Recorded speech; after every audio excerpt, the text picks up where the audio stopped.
PowerPoint presentation. Normally you just hit it and it just pops into the next screen, but in this case we're scrolling. This is,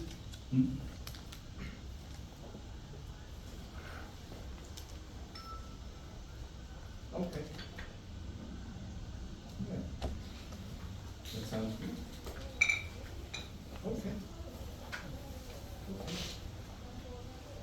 And so this is my organization, it's our political organization. I have a political organization and a nonprofit organization. This is the political one, and we've gathered signatures on petitions in my home state of Oregon in the United States to change the law. But I would like to take a moment and let us all introduce ourselves. And so we'll just start with David here. I'm Paul Stanford from Portland, Oregon, and I'll be telling you more about me. Good morning, everyone. Thank you for taking your time and honoring our invitation to come and attend this meeting. We are going to start with the introduction. But before we start with the introduction, we are going to have a prayer from Elder. Pray for us. Island, rising. Glory be to God, Son and Power, glory be to the Most High Father of creation. As Thou art from the beginning, is, and forever shall be, Thou art without end. My Father, as we enter into this reasoning, give us the wise mind to understand, and give us the courage also. For we are here for restoration of the creation. For you made everything perfect for us as human beings, but through our ignorance, we have destroyed most of it. So, mighty Father, we are here to ensure that the next generation will not fall into the same calamity that we have fallen inside. So give us the wise mind and the resolution as we carry forward with this reasoning in this time and even forever. Hallelujah. Okay, so we are going to start introduction. I'll start with myself. David Water. I'm Dr. David Water. I've been a clinical herbalist and a researcher last year. And I'm looking forward to the business community because we want to, this is a journey that we are starting today. A journey that will help us achieve something in line of natural product, which is marijuana. We want to champion for it so that at least, because we know there are people who are sick and people have been using it illegally, and people need proper support so that they can use it to help their health. So we're going to start an introduction. Maybe we'll start from here. My name is Rastafari Lojiron Agrijaden. I'm the chairperson of the Rastafari Society of Kenya, and also the chairperson of the Hemp Growers Farmers Association East Africa, and also I'm an elder in the Rastafari Liberty, a parent, an environmentalist, and a spokesperson for the less fortunate African people of the world. Aye. My name is Aisha Williams. I am a farmer, fresh farmer. I'm also a farmer. I train in agriculture, soil science, soil health. I'm glad to be here. Thank you. My name is Solomon from Botswana. Currently live in Kenya. I didn't know about this, but Paul invited me because I was at the Hemp conference. Because I'm interested for, of course, my country joining this movement that is more concerned with not just restoration of health, human health and soil, but as well restoration of our environment, and most importantly our AD economies in Africa. How could this industry be beneficial to us in the continent?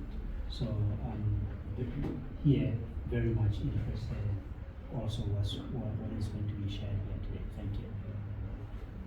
Thank you. I'm Gregory Mbeki, Department of Pharmacology, Jomo Kenyatta University.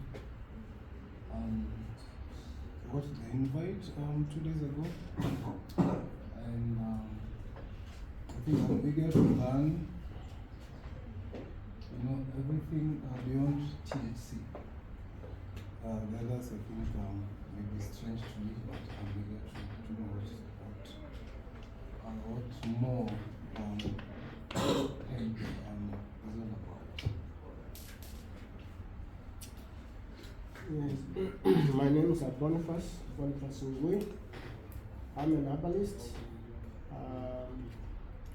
A member of Herbalist Society of Kenya, and I've come here to learn about cannabis.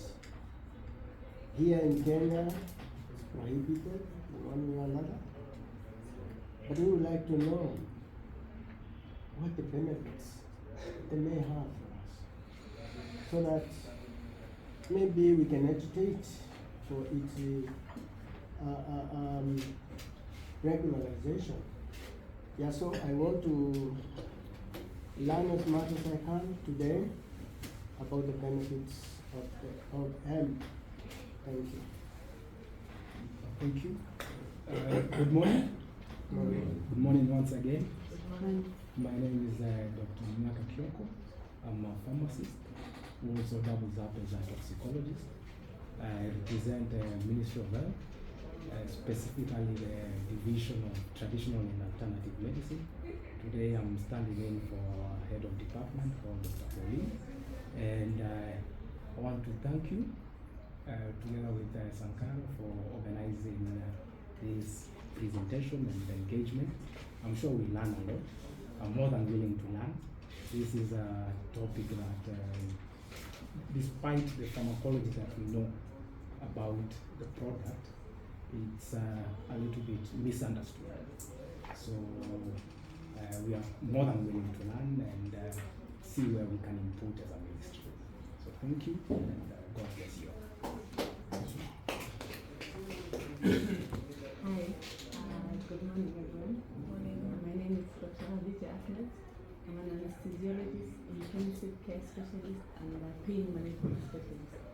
I'm here on behalf of all my cancer patients, all the cancer patients in Kenya as well as the world.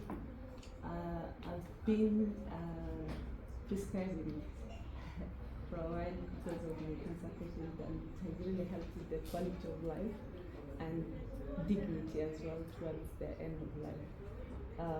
Apart from that, I'm here to learn as well as in contribute in any way that I can going forward, because I want to champion for the sake of my patients.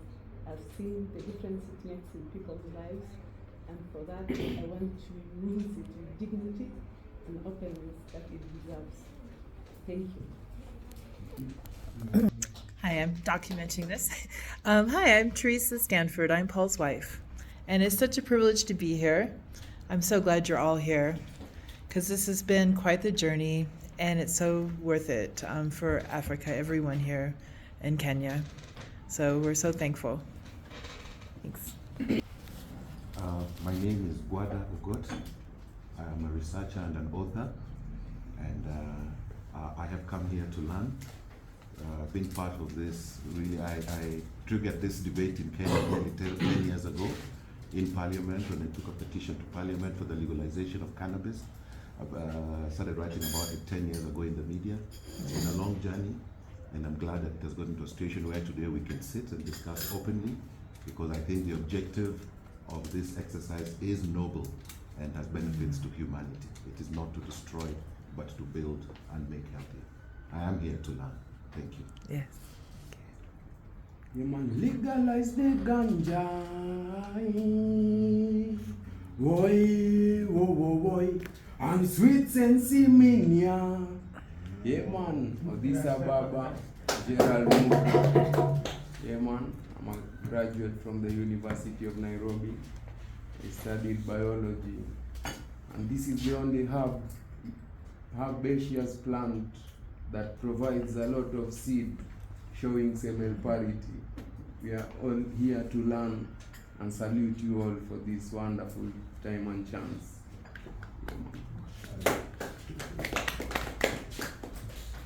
Good morning, everyone. My name is Enos Okelo. Very glad to be invited to this forum to learn more about hemp. As someone who has a background in applied plant science and known about a bit about hemp, which I know as being a psychoactive plant, I want to learn more and find out, because I also share some information, or we had discussion with some counterparts from South Africa. They use this as something that is for clarity of mind in the morning. So I'm here to learn and find more about it, apart from having a psychoactive ingredients in it. What other else can we try? Thank you. Good morning, everybody. I'm Paul Johnny. I'm a founder National Remedies Society of Kenya. I'm also a herbalist, and I'm also glad to be here, get to know much about it, and how expectations in Kenya, also in the world. So, founder Kenya, founder of Natural Remedies Research. Great.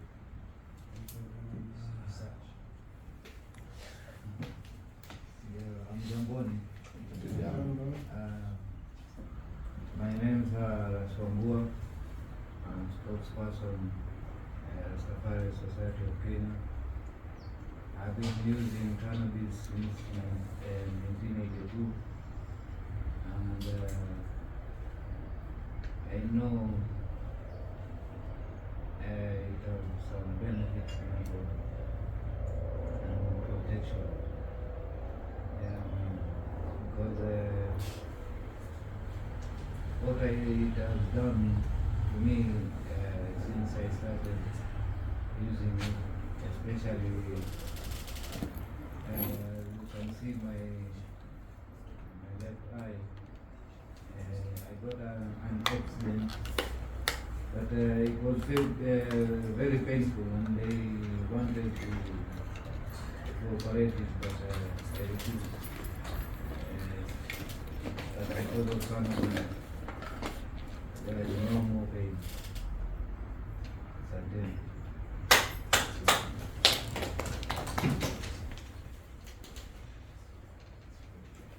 Well, I'll be introducing myself some more here in a minute, but go ahead. Hi guys. My name is John Lee. I'm the head of communication Kenya Forest Club. And here with my boss Sankara, we work together closely. And we work also together so that this forest can be possible. So I thank you all for showing up and it will be fruitful. Thank you.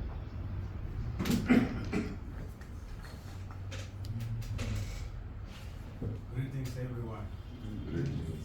More love, more light, more reasoning. My name's Saranda Misingotich. I'm a Kenyan, I'm a musician, I'm a father, I'm a music director, RSK. I also use marijuana since I was 12 years up to now. Marijuana is good. It doesn't interfere with the family thing, because even my family, all my students, all my sons are in university. If it could alter our reason, they would not have sat for exams. So it's been good. I know the benefits of hemp. It's been, oil, all the materials, it's good. And I've come here so that we can reason together. I'm also doing a song on this. It's called Solution. We've got solution to pollution in the city. I hope we'll have time. We have guitar here and then we'll travel. I know we can also sing our way to open Yes, that's the Babylon has always belonged for the longest for our black people. Thank you. Yes, greetings everyone. Happy to be alive on this great day when marijuana is being discussed. My name is Ras Black Musa. I'm a member of Rasta Society in Kenya, and I'm also the national coordinator. I'm an environmentalist, I'm a father, and I've been smoking marijuana for 35 years. It is really very, very good. I had a sickness that no one could understand what it was, because I just got a small injury when playing football, and then all of my joints start to swell in different times. Sometimes it is knee, sometimes it's elbow, sometimes when I was in school, then even my parent was told, maybe your son is smoking marijuana is the one making him sick. But I told my mama, no, it couldn't be marijuana. So I continued and started using it well with the Rasta brethren. Then I got healed, you know. So I'm happy for this great reasoning, and even I'm knowing that Kumbe, it was an international hub that came to heal the whole world, and people did not know. So I'm a marijuana advocate, and I love it so much.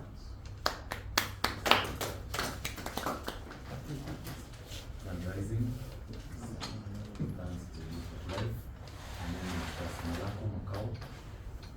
I'm an environmentalist, I'm a culturalist, and I'm also a herbalist. I'm also part of the Rastafari community and the Rastafari movement, which have been advocating for the legalization of marijuana for medicinal purposes. And now that the world is learning more about industrial hemp, so we are here also to promote that side and to support that side of the plant. And as the Almighty in His wisdom, He gave the plant for the healing of the nation. So as we said, it's not only good for the benefit of man, but also for the benefit of the earth, the healing of the nation. So as an environmentalist, I would love to see the day that we are growing the plant to heal our nation. One back.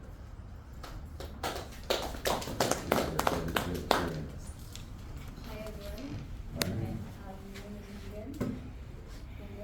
I'm a student, researcher, and research on in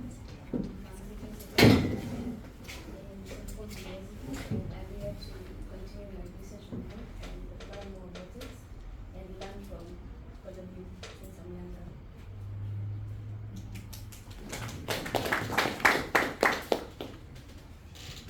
Good morning. My name is Maxine Muteti. I am a farmer, so happy to propagate if we get to that point. I'm also a marketer, and I'm in shock already to be in this room, the vibes, the energy. I'm happy to be here today. And for me, I'd like to have this whole story demystified. You know, it's a conspiracy that's around it. Can we do something about it? If it's helpful, is it a few people, probably in the world, who are taking advantage of the situation, or the rest of us? I'm happy to hear those testimonies. I'm amazed. Okay, it's a pleasure to be here. Hi, my name is Nawaz Khan. I'm actually interested in the hemp for biodiesel, hemp for fiber, and hemp for biochar. We're talking about healing the world, specifically for carbon sequestration.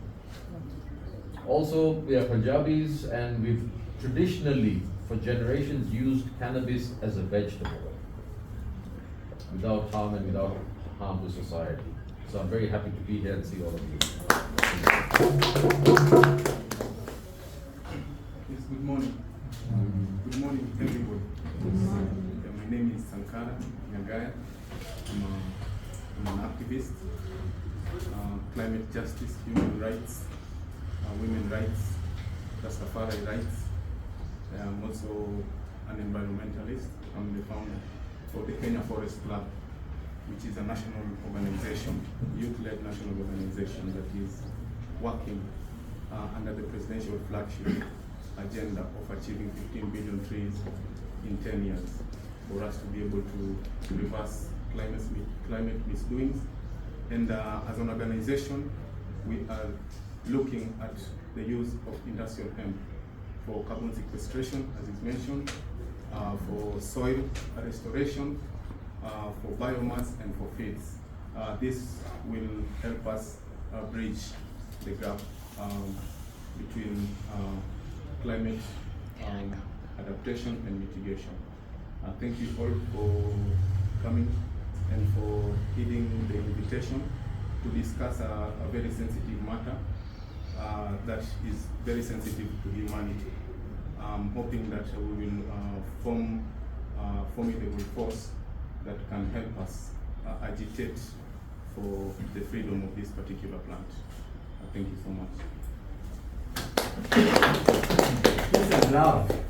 This is Robert Kiama. Kiama is a farmer. I have been farming hemp since 2016. I'm happy to be with you here. Right, there's one more lady who came in. Do you want to introduce yourself? I don't know whether I need to stand or I can speak as I'm seated. Good morning, everybody. My apologies for coming in late, but from what I've just picked is that everybody is introducing themselves. My name is Dr. Nelly Nyambula Mugai. I'm a lecturer at the University of Nairobi. I lecture in the field of pharmacy, in particular pharmacognosy and complementary medicine. The insight I got from David, I even don't know the person I'm standing in on behalf of my colleague, is that we are supposed to be here to discuss natural products and in particular cannabis sativa. Maybe when we get there, I can contribute from my academic world, because even what is natural can also be poisonous. So we will see how it is that one out. Thank you very much. Thank you. Thank you, everyone. I'll take this opportunity to welcome Professor Good, who has been championing for legalization of marijuana in Kenya, at least to say a word before we invite Thank you very much, Batali. I don't have much to say beyond just saying thank you, Paul, for arranging this. Thank you. And for sharing with us what you know. It's been a long struggle here, trying to put sense on the table in regard to plants and their efficacies. I'm glad there's a good crowd here that is knowledgeable from all ends, and I'm sure it will be a great learning experience. Welcome. Thank you very much. Okay. Again, thank you for coming. The main gist of my talk is that cannabis is earth medicine, and we have co-evolved with cannabis for at least 12,000 years, maybe more than 25,000 years ago. And that cannabis has changed us, and we have changed cannabis. And I'll give some detail on that. But primarily, as I started, I said we can stop deforestation with cannabis. We can stop world hunger with cannabis. We can restore our environment with cannabis. And I'll go into details on how. This is my political organization, the Campaign for the Restoration and Regulation of Hemp. I started that in 1990, 35 years ago. I first went to my first cannabis protest in 1978 when I was just 18 years old. So I've been working at this most of my life, or all of my life, really. And it's a pleasure to be here. I went to school in China because I realized that China had the world's largest hemp crop. So starting in 1986, I started studying Chinese. And then in 1988, I started to go to school in China. And then I located hemp products and hemp fiber, paper, hemp cloth, and I started to import mainly hemp paper into the United States. And I sold hemp paper for about 10 years from China. And I stopped because I wasn't earning enough money to pay my bills. Paper is a very capital intensive business. Most paper mills make about 200,000 tons of paper a day.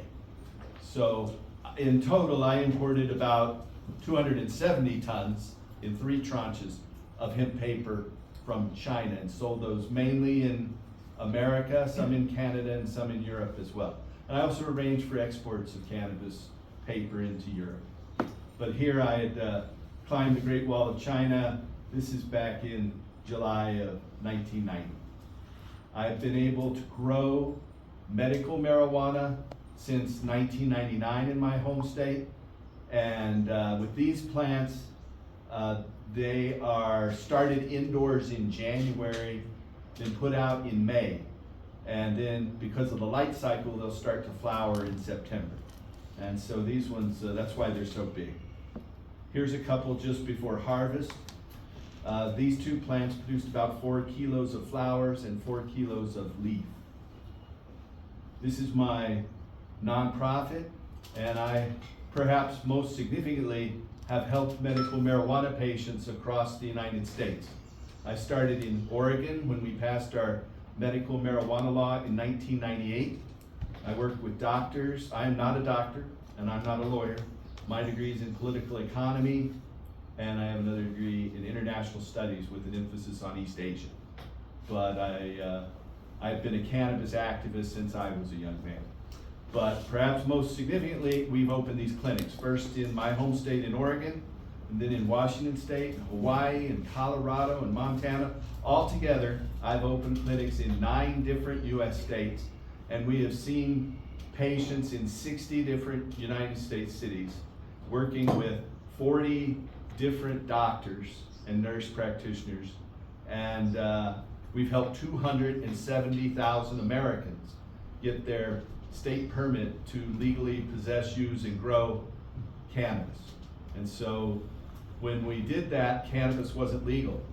But my business became pretty big, and I was able to take what amounted to about $150,000 a year to grow cannabis starting in 2001, and I was able to give that away for free. I've given away about 3,000 kilos of high quality flower to various for over 1,000 medical patients. And I still do that today. Thank you. So cannabis originated in Central Asia. I'll show you. They've shown that cannabis cultivation began, I don't have a pointer, so I'll point, right in this area. And then its cultivation spread from there, starting about 25,000 years ago. Through archaeology, they can see there are pollen, and the pollen samples that they take show that cultivation has grown, because records from 25,000 years ago don't exist. The oldest written texts that we have are only about 5,000 years old. The Vedas in India and South Asia, they talk about cannabis as medicine in the Vedas, the Rig Veda. And in the oldest Chinese publications also talk about cannabis as medicine. By 13,000 years ago, cannabis cultivation had spread to modern day Italy. They've shown that through pollen samples that cannabis cultivation was taking place in the North Adriatic Sea in 13,000 years ago. So by 13,000 years ago, its cultivation had spread from Central Asia about 4,000 or 5,000 kilometers throughout the Mediterranean basin. This is a carving from Babylon. and it shows the most famous Babylonian king, Harambe, and he is known as the lawgiver. He created the oldest system of laws and punishments and regulations known to man currently in present day Iraq. And this is a carving of him around a cannabis plant.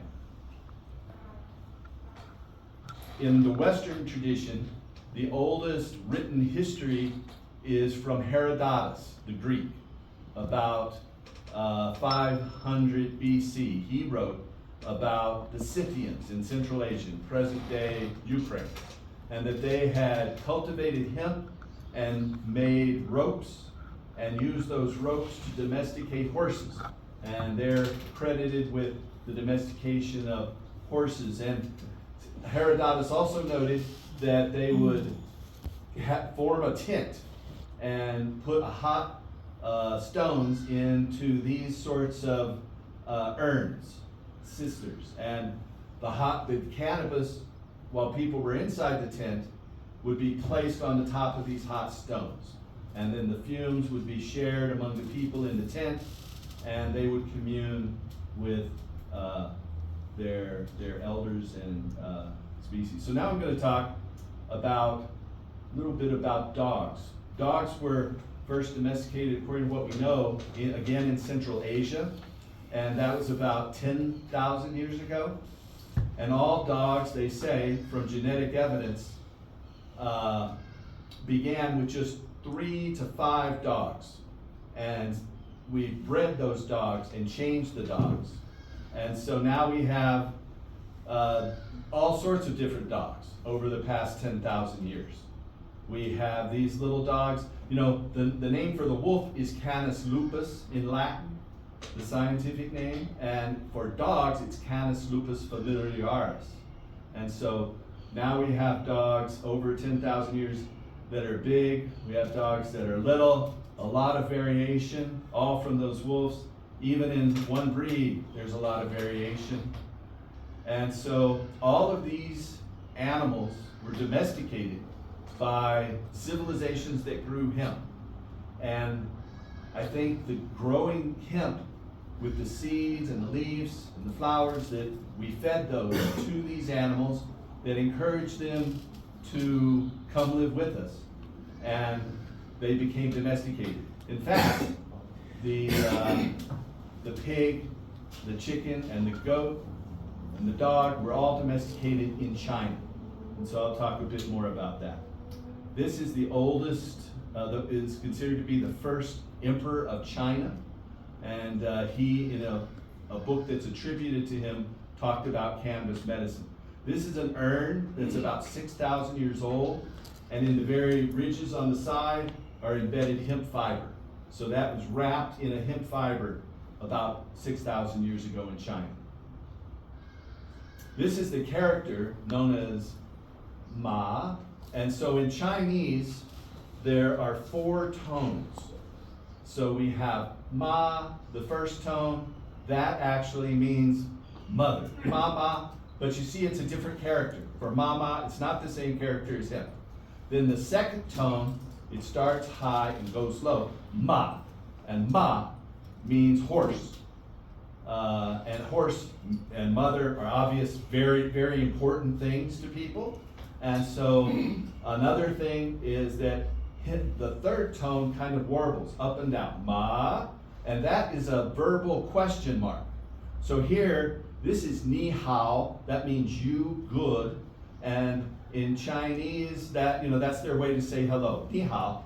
But if you want to say how are you, you say ni hao ma, and that last character there, that's the question, the interrogatory, where it warbles, ma, ni hao ma.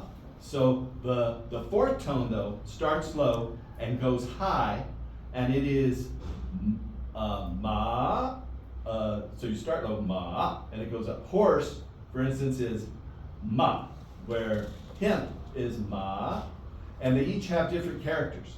To designate cannabis in Chinese, this is the character for big, da, and ma. So this is the designation now for cannabis. But this character, the hemp character, is used in combination with other words to create new words. So for instance, you use this second character here and you combine it with other characters to make the word, in English we would say clever. And another word is sparrow, the bird sparrow. Sparrows love to eat hemp seeds. Another word is indifferent. And troublesome, also, the character's used in the term troublesome. Also numb, in the word numb, that character is used. And in the word anesthetic, that character is used in that word as well. So it's widely used, and perhaps if you know about the Chinese board game, Mahjong, that is also the character used in the Chinese board game, Mahjong, which is included in Microsoft's free games in their Windows program. This is a grave that is about 12,000 years old from central China. And what they found time and again is that people would be laid to rest in their funeral, and cannabis plants and flowers would be put on top of them when they were left to rest. And so even today, cannabis is part of the funeral rites in China. So with the Chinese Communist Revolution of 1949, they've done away with a lot of the old practices, but even in modern communist China, they wear a white hemp shirt and a white hemp collar to designate their funeral rites, and they also burn hemp items. It could be money, it could be paper house, to send things to their ancestors. That's one of the primary religions in China, is to worship your ancestors. And so cannabis is part of that worship. In fact, in traditional Chinese societies, before the Communist Revolution, they had a system of punishments if you did not follow these rules to worship your ancestors. And so what they called it was the Wu Fu. That means the 5 levels of mourning. And so if a person is your patriarch, your father, or your grandfather, you would have to wear a hemp hat, wear hemp sandals, wear hemp clothes, and carry a hemp staff for 18 months, a year and a half, if that person was your father or your grandfather. But there were lower levels. That's why they say 5 levels of mourning. But they don't really practice this in communist China anymore, but they do practice it in Chinese communities in Singapore, Taiwan, Indonesia, Malaysia. And so I have some photos here of modern day observance of the Wu Fu, the levels of mourning. And here they're wearing the hemp hats, they're carrying the hemp robes. Here's another form. This one's from Taiwan. The other one was from Singapore. And this is one in Indonesia. So cannabis is considered one of the sacred plants in China. And so now I'm going to talk about Japan. I had the honor of going to Japan and meeting the Prime Minister's wife in the first International Hemp Environmental Forum back in 2016. But this is the oldest known cave painting in Japan on their far south island, and it depicts the bringing of hemp from China to Japan. And this is about 10,000 years old.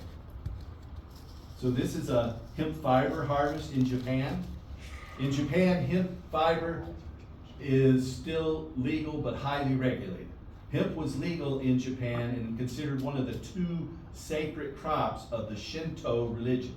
In Japan, their spiritual practice is known as Shinto. And so the 2 sacred crops in Shinto are rice and cannabis. And so until the American military, when they conquered Japan at the end of World War II, they imposed cannabis prohibition in 1945. Until then, cannabis was legal in Japan. But Japanese people are very conformist, so they will follow, if the law changes, they will follow. But in Japan now, there are 26 farmers who are allowed to cultivate cannabis hemp for the Shinto temples and shrines. And so, and then there's one family that has been cultivating hemp for the imperial family, the king or the emperor of Japan. And the use of hemp is part of the coronation ceremony to coronate the new emperor in Japan. So that one family has just been growing for the emperor's use and their ceremonial use. This is another harvest. This is a Shinto temple. So you see they have these big hemp cloths you walk under, these white things that look kind of like lightning bolts, that's also hemp. And so hemp is used in decorating their temples. Here's another Shinto temple. And so you see, again, you have that hemp ceremonial rope and these white lightning bolts made of hemp. When I was there in 2016, I met this gentleman who makes hemp products for Shinto temples and also teaches other people how to make them. He gives classes across Japan in doing that. In visiting one of the Shinto temples in Kyoto, we found this hemp rope, and you see it's been dyed different colors.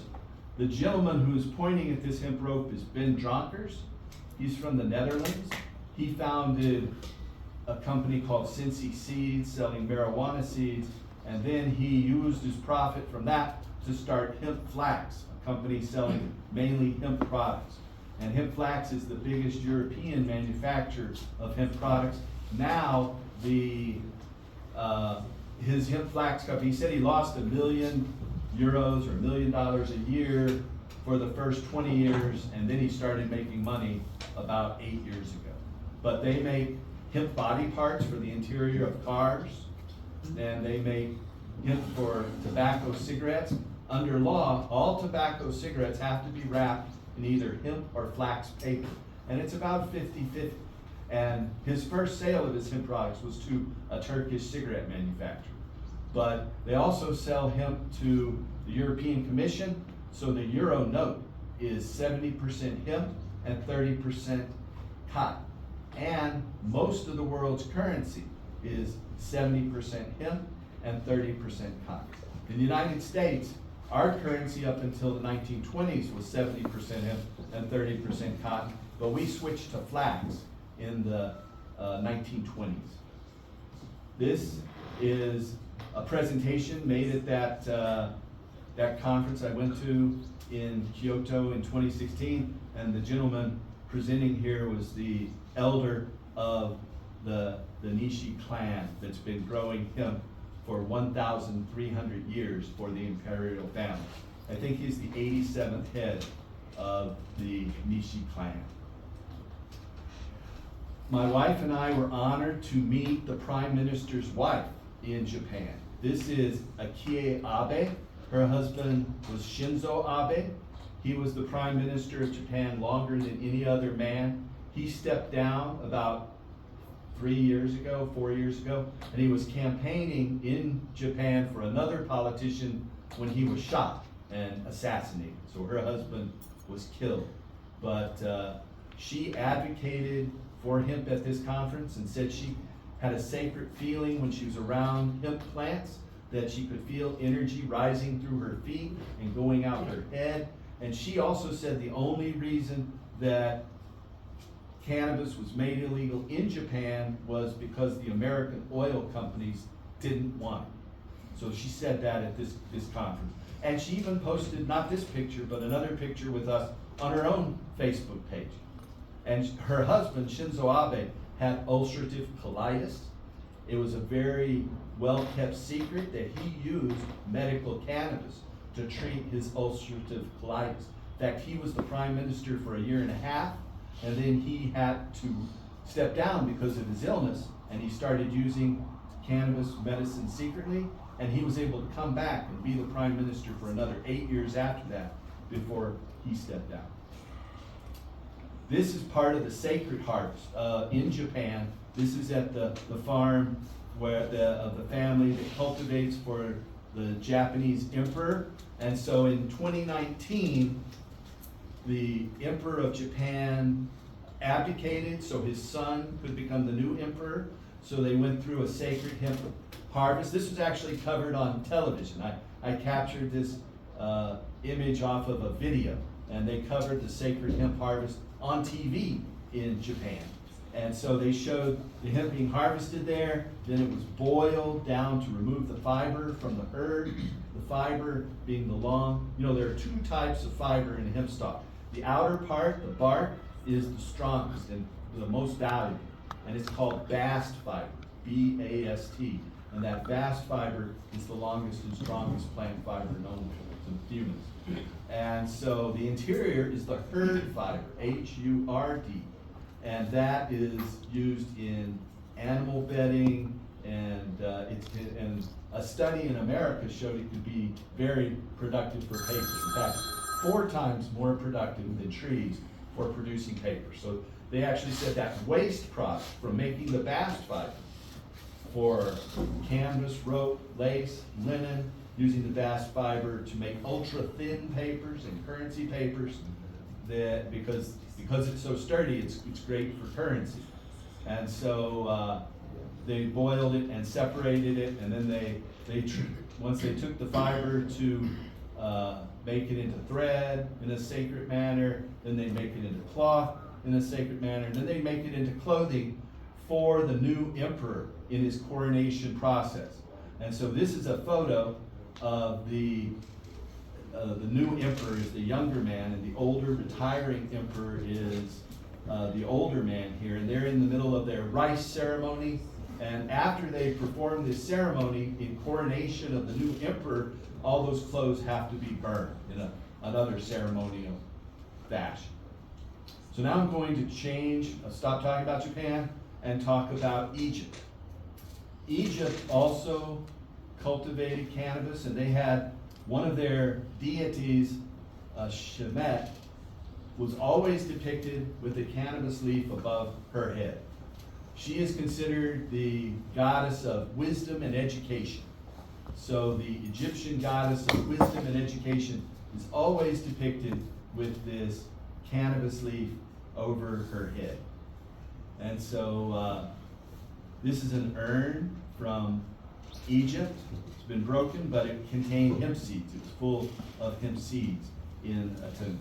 Now this is, in 1922, they discovered the tomb of King Tutankhamun, and they found that a hemp rope was binding the door, and that door had been tied in 1324 BC. So this hemp rope is more than 3,700 years old.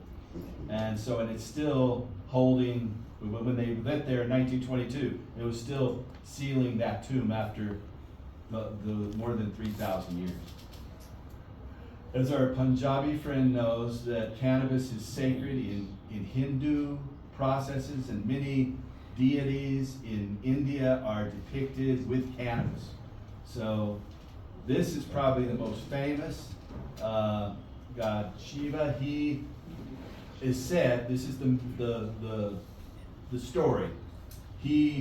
All the world's oceans had been poisoned, and he drank all the world's ocean, and he drank the poison, and he got sick and turned blue, and he had been smoking a chillum of cannabis to help heal the poison. And so he's always depicted smoking cannabis. And so several deities in India are depicted with cannabis. This is Ganesh, the elephant. He's always depicted being one of the Hindu cannabis gods, and Kali as well. So this is a depiction of the Buddha. The Buddha is said to have achieved enlightenment to lead us out of darkness. And he was a prince in India and Nepal, and he decided to leave his royal family and go sit under a Bodhi tree and he is said to have consumed 1 cannabis seed a day for 3 years. And at the end of eating one, which is why he's so thin here, but after consuming just 1 cannabis seed a day, and this is the story, he became enlightened. And instead of going to nirvana and leaving humanity, he stayed to lead all people to enlightenment. But it all started with 1 cannabis seed a day for 3 years. As we all know, Moses, now I'm going to talk a little bit about Christianity. Moses is said to have gone to the top of the mountain and seen God in a burning bush. And there's no evidence what that bush was, but the artist... This part is blasphemy. And so God is in that burning bush. Here, this is a temple discovered just 3 or 4 years ago in Israel, or they publicized it 3 or 4 years ago. And so it's a small little room that probably 4 or 6 people could sit inside, side by side. And they found on the top of these altars that hashish was, or cannabis resin was burned. And this temple was from 800 AD. So we're saying about 1,200 years ago. They were still using, and you'll notice they would go into a small area, the same way the Scythians did 5,000 years ago, according to the Greek Herodotus historian. They would go into a small area and they'd put the cannabis on hot rocks, and then they'd share that amongst themselves. In America, we call that hot boxing, but it was a very common method of cannabis ingestion in a sacred manner, and this Jewish temple demonstrates that. So as many of you may know, the word Christ in the name Jesus Christ, Christ means anointed. And so that means anointed with the holy oil of Judaism and Christianity. That oil, they would take about 8 liters of oil, and then they would put in about 3 kilos of cannabis flowers, cinnamon, and some other things, and that was the holy oil. And they found that if you applied that to your skin, it would have a psychoactive effect. You wouldn't be nothing. So this is a depiction of David being anointed with holy oil. Here's a depiction of John the Baptist, and he baptized Jesus, but he also anointed him with holy oil. And now this is a church on the island of Sicily in present-day Italy. It's called Montserrat Cathedral. It's in the town of Palermo in Sicily in Italy. And so inside this church, which was built in 1100 AD, so it's about 900 years old, inside the church they have 2,500 images that are covered in glass. And so back 900 years ago, most people did not read. So they were able to tell biblical stories with these pictures. And they're all covered under glass for 900 years. And so this is one of the depictions under glass, and it shows Jesus is healing the sick. And you'll notice this cannabis leaf appears above them. And again, these are in the Montserrat Cathedral, a Catholic church in Palermo in Sicily. But there are about 25 different images that show this cannabis leaf. Now this is a doorway, and you'll notice that across the top of the doorway, we see Eve is here, and she's talking to a snake. And this is obviously the apple tree. And then Eve talks to Adam and the snake, and then she gives him the apple, and he becomes enlightened. And when he becomes enlightened, the cannabis leaf appears above him. So again, the Egyptians called cannabis the herb of wisdom, and that was also practiced in. We found about 100 years after that, a Pope Leo X tried to take cannabis out of the general people's knowledge, and it was kept a secret for whatever reason. Again, you know, cannabis makes people question reality, and if you want people to follow you, you might not want them to question reality. This is a close-up of that picture of God has come to talk to Adam and Eve. He's kind of angry, but they have this leaf of wisdom. Now they're wise. There are these other pictures of God talking to Adam and Eve. There are angels that come. I don't know exactly what's going on in these pictures, but they also show that cannabis was used for bows for the Arab. In fact, the Chinese first mandated that hemp be grown as a war crop for the strong bowstrings. And so obviously that's what they're using it for here. This is another stained glass image inside that Montserrat Cathedral. And so they have cannabis leaves in the stained glass as well. This is the top of a bridge, a little house on a bridge in Venice, Italy.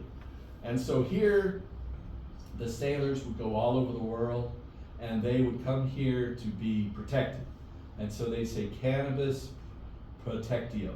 That means cannabis protect me from evil, from sickness. And this is still there in present day Italy, in Venice, and you can go there and see this. Now I'm going to talk about this church in Los Andes in Chile, in South America.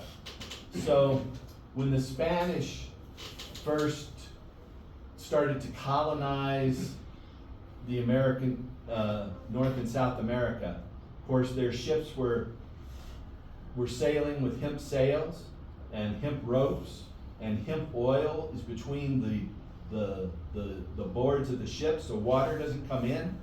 And so they needed hemp to run their navy. They found that hemp lasted 3 times longer than any other plant fiber at sea. So when they got to the western coast of South America, they needed more hemp. And so they began cultivating hemp in the Central Valley of Chile. And they cultivated hemp there from 1535 up until 1972. In 1972, I'm ashamed of my government in many ways, and this is one. The American government sponsored the overthrow of the democratically elected socialist Salvador Allende in Santiago, Chile, and had him killed. And then they wiped out the hemp crop in this. So back about 2015, I went with a camera crew and we interviewed many people who had cultivated hemp in that town. And that video is available in Spanish on YouTube, but it has English subtitles. But this is a church from 1710 in the central square in Los Andes. And when you look above the church's door, if you're going to go in this church, there's a big cannabis leaf above it. And it's not a skinny industrial hemp leaf. It's a fat indica leaf. And so you have to go under that to go into the church. So this is a depiction of hemp in Central Asia being harvested. People would put on their finest clothes to go out and harvest hemp when it was time. And it took a lot of work. It was a labor-intensive crop. It's very hard to cut down. Here's a photograph from Hungary of a hemp harvest about 1880. This is a hemp farm in Kentucky about 1932. In America, we started making hemp illegal about that time. The first anti-marijuana laws in America were in 1917, and they were they said that it caused people to go crazy and kill their family and friends. Nothing could be farther from the truth. Here's some mechanized hemp harvest again from the 1930s. Cannabis was used in many different medicines, and so I have a collection of antique cannabis containers, and they were made by Johnson & Johnson, had about 5 different compounds that use cannabis topically on your skin, but there were many different medicines. Here's the Johnson & Johnson container. You see it says salicylic acid, that's aspirin, and cannabis indica plaster. And so that was topical for many different skin problems. In 1916, the United States Department of Agriculture did a study on hemp. And they said that this waste product from making the bast fiber, the interior, the hurd fiber, made more than 4 times more paper than trees. So after they take the bast to make canvas, rope, lace, linen, specialty papers, super building materials. In fact, a company in America is making wood that is stronger than steel out of hemp bast fiber and whole hemp fiber. If you want more information about them, just look at hempwood.com. Hempwood.com. That gentleman who started that company was at the hemp conference last week here. This is a picture of Henry Ford, the founder of Ford Motor Company, and he made this car body out of hemp and flax fiber. And they show a video him swing a sledgehammer at this car body, and the sledgehammer bounces off without any scratches or anything. So he advocated for hemp, and he was against gasoline, but he was for biofuels, but he wasn't successful. He was up against the people who made marijuana illegal. And I always tell people that the people who brought marijuana prohibition to the world are the petrochemical, pharmaceutical, military industrial, transnational, corporate, elite, crony capitalist ruling class. And they made up the myth about marijuana. In fact, marijuana was a Spanish slang word that was used by Mexican revolutionaries in 1911. And everybody knew what hemp was. Everybody knew what cannabis was. They were the oldest crop. So they said that marijuana is a deadly new drug, and that's how they made it illegal. They came up with a new name, and no one knew that marijuana was hemp and cannabis. And that's how they did it. This is a $10 bill from the United States from 1914, I believe. And so it shows on the bottom of it, the signature here, the Secretary of the Treasury, it's Andrew Mellon of Mellon Bank. He is the one who worked on marijuana prohibition as well. But you'll notice at the bottom part of this bill, it shows cannabis being harvested by these horses, and it shows industry. So obviously, agriculture and industry were part of our economy. And so they used hemp in this picture to depict, and in fact, this bill is made out of hemp paper. It's 70% hemp and 30% cotton. It wasn't until 6 or 7 years later that they quit using hemp and started using flax. But most of the world, including Kenya, still makes your money out of 70% hemp and 30% cotton. And that's why the paper currency lasts so long. And that's why they use it. This is the man who was responsible for marijuana prohibition around the world. His name was Harry Anslinger. He made up this myth saying that marijuana caused people to kill their family and friends. And he had been working in alcohol prohibition when alcohol was prohibited, but he, after alcohol was allowed again, he formed this new agency to make marijuana illegal, the Federal Bureau of Narcotics. And he headed that agency from the 1930s up until 1961 when John F. Kennedy fired him. So this is a comic book from 1934, and so you can see Popeye is inhaling this, and it's spinach was another slang word for cannabis. You know, there are many different slang words for cannabis. Spinach was one of them. And so the idea that Popeye ate spinach and became strong really started with Popeye used cannabis and became strong. This is Louis Armstrong, a very famous American jazz musician. He advocated for cannabis legalization his whole life. He opposed it being made illegal, and he said that cannabis was his inspiration, and he's a very famous musician. This man is a poet in America, Allen Ginsberg, And Allen Ginsberg started the first cannabis legalization group in America. And this is from one of the first protests against cannabis prohibition. This was a cannabis paper company that made cigarette rolling papers out of cannabis. And they sold these papers, and they used the money to set up a petition in California. And they voted in 1972 to legalize marijuana for adults. They lost with 34% of the vote, but the vote was financed by rolling papers made out of hemp. And so this is that first protest I went to when I was 18 in Washington, D.C. I didn't see this poster until recently. I heard about it on the news. It's how it was covered in the regular news, and I decided to go.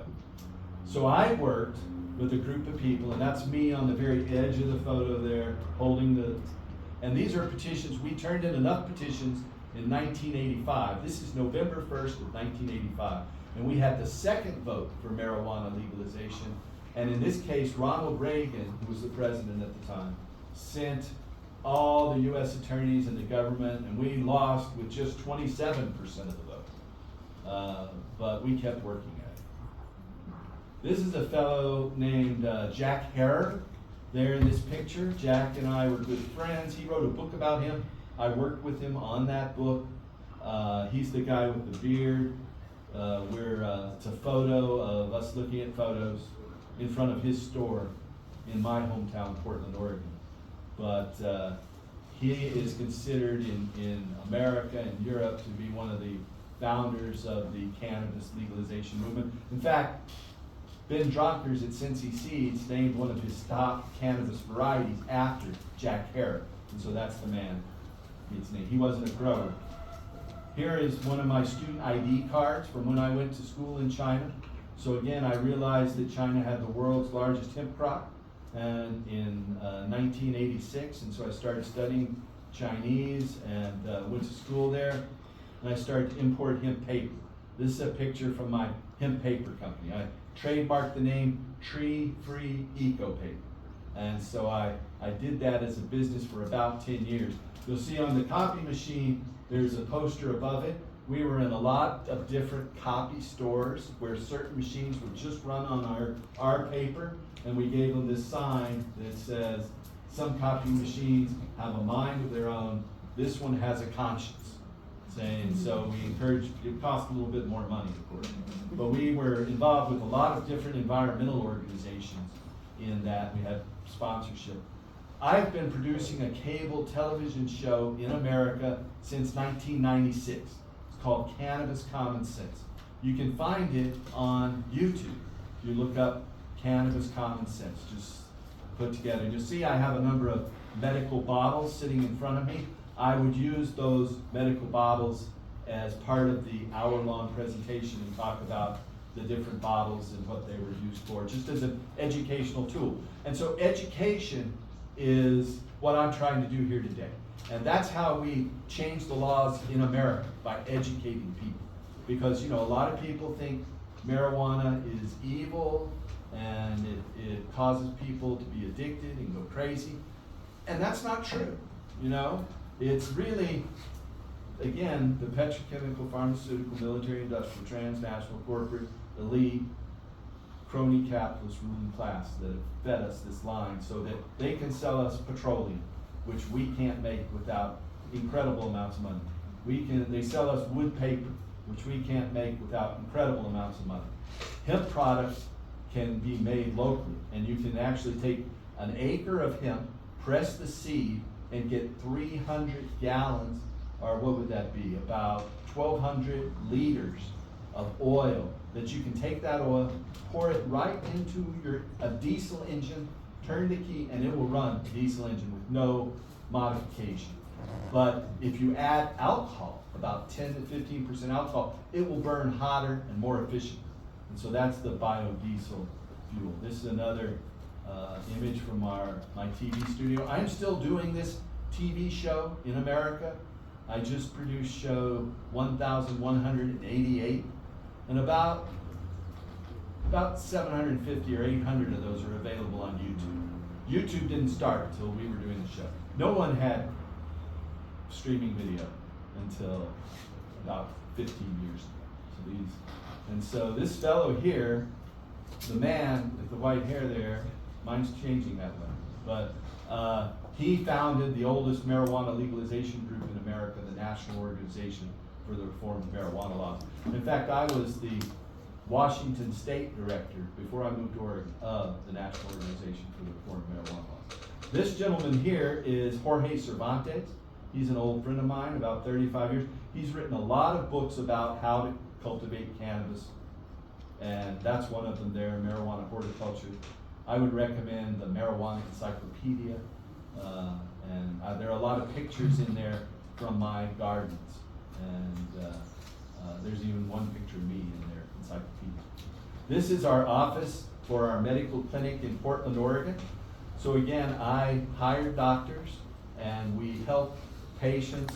The largest segment are patients with chronic pain issues, and then we have patients with spasms and seizures, patients with cancer and glaucoma, and patients with post-traumatic stress. You know, people who suffer from post-traumatic stress, they are haunted by dreams. Cannabis will suppress your dreams.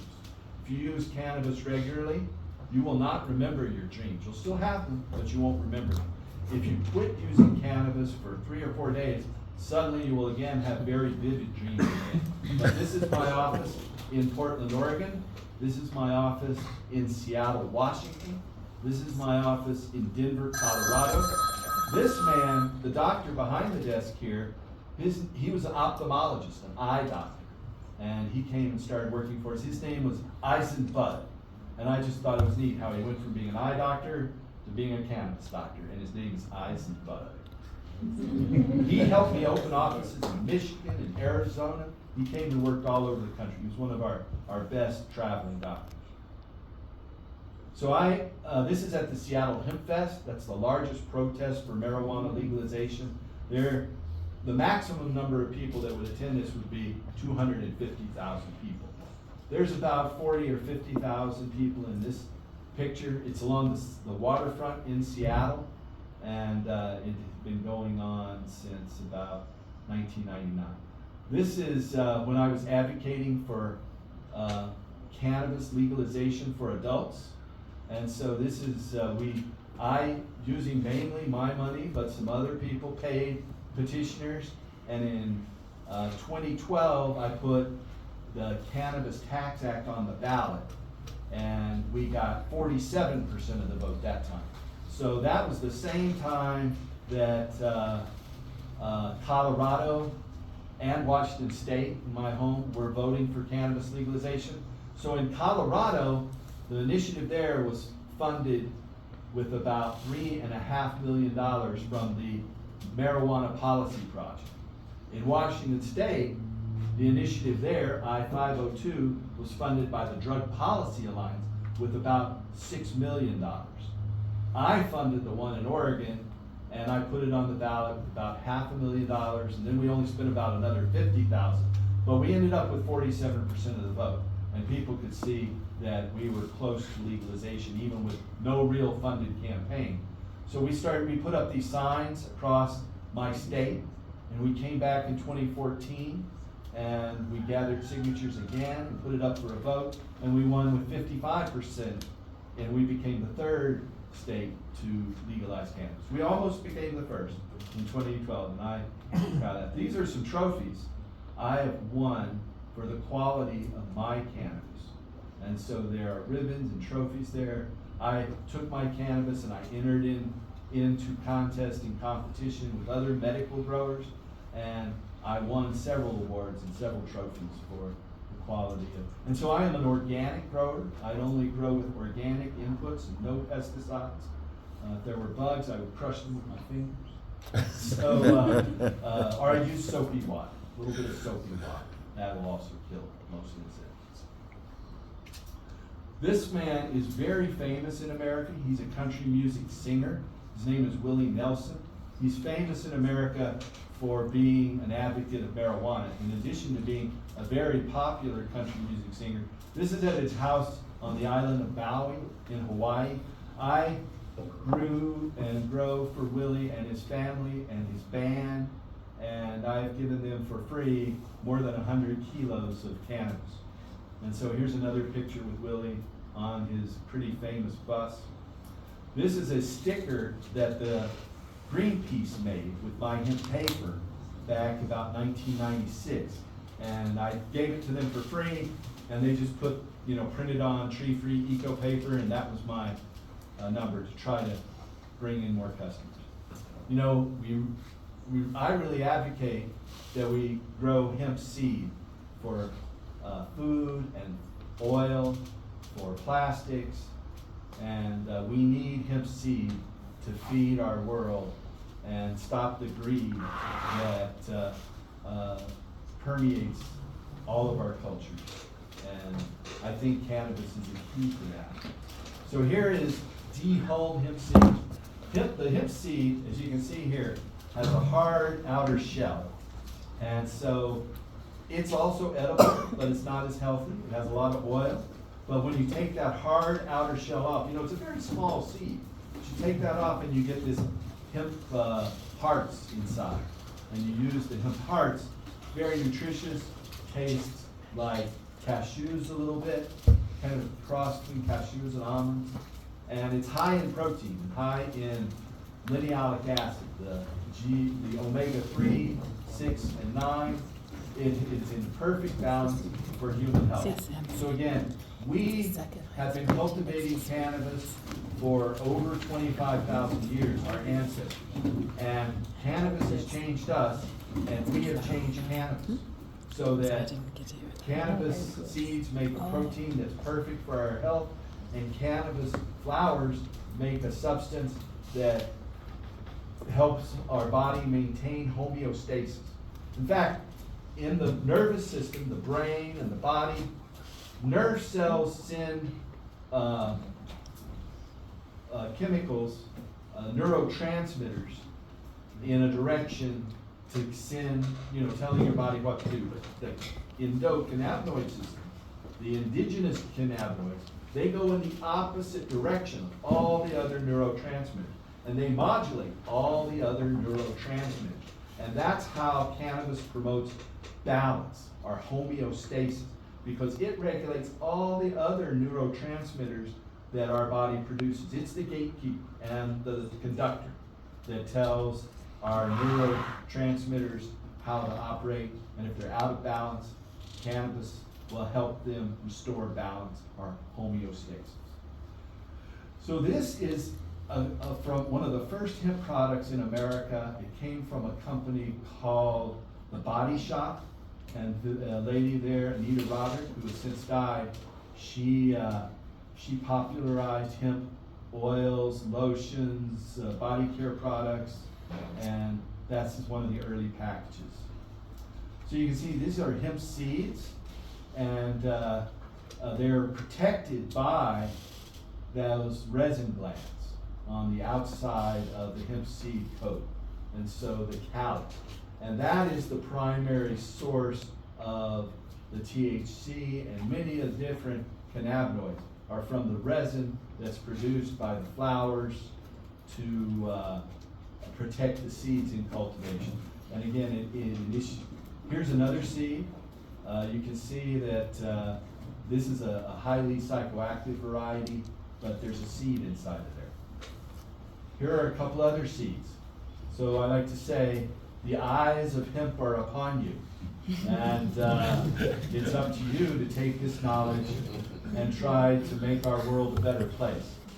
Hemp knows. We have co-evolved with cannabis. We're in this relationship that is, we've been working together for 25,000 years, and the fact that we haven't allowed cannabis for the past 120 years has had a very negative effect on climate, deforestation.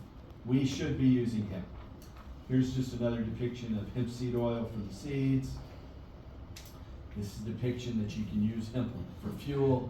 Again, 300 gallons an acre. After you press 4 tons of hemp seed meal, you'll get 300 gallons of oil, 2.5 tons of food left over for humans and animals. Again, I think hemp fuel can, there's a balance. When you burn hemp fuel, you're putting carbon in the atmosphere, but then the hemp plant sequesters it and takes it out. And we don't just take the seed. The leaves are usually put back in the soil, and they can regenerate the soil that way. But the seed and hemp seed oil, this is the main reason that they created this myth that I call the marijuana myth. And here's another fictional depiction of a hemp fuel biodiesel station that doesn't exist yet. But my friend Willie Nelson did start to sell hemp seed oil at several truck stops. So trucks could go to his station. Bio Willie is what he called it. But he only did it for a few years because he was losing money. And so, but for several years, he had these stations in California and Texas where you could fill up your diesel engine and truck with hemp seed oil. So we need to start growing hemp again. And this is just a depiction of the seed sprouting. And that's what we are here right now. We're seeds, and we need to sprout and spread this around the world to rejuvenate our planet, to make our people healthy, to stop the lies about cannabis. And those lies, again, were only created to benefit the ultra wealthy. And they made up the myths to keep us under their control. And again, hemp is earth medicine and human medicine. And and again, this is my political organization that you can find there at CRRH. And last but not least, I'm on Facebook, Instagram, LinkedIn as D. Paul Stanford. My first name is Douglas. My mother always called me Paul, so I go by D. Paul Stanford. And you can see my TV show here at facebook.com/RestoreHemp. You can also see it on YouTube by going to YouTube/Cannabis Common Sense, all strung together. But I interviewed, my next to last show was an interview with Angel Israel, who organized the Kenya Hemp Conference a couple of weeks ago. So that's show 1187. So with that, that's the end of my presentation. I'm happy to take any questions or any comments. And that lady back there, put her hand up first. Go right ahead. Yeah, I'm just a bit confused. You're using hemp and marijuana very interchangeably. Is it the same crop? It is the same plant. It's cannabis sativa. But the same way that corn, you have popcorn, you have maize, you have popcorn, you have sweet maize, you have animal feed maize. There are different varieties of cannabis. And so some varieties are made just for the fiber, some to produce more seed.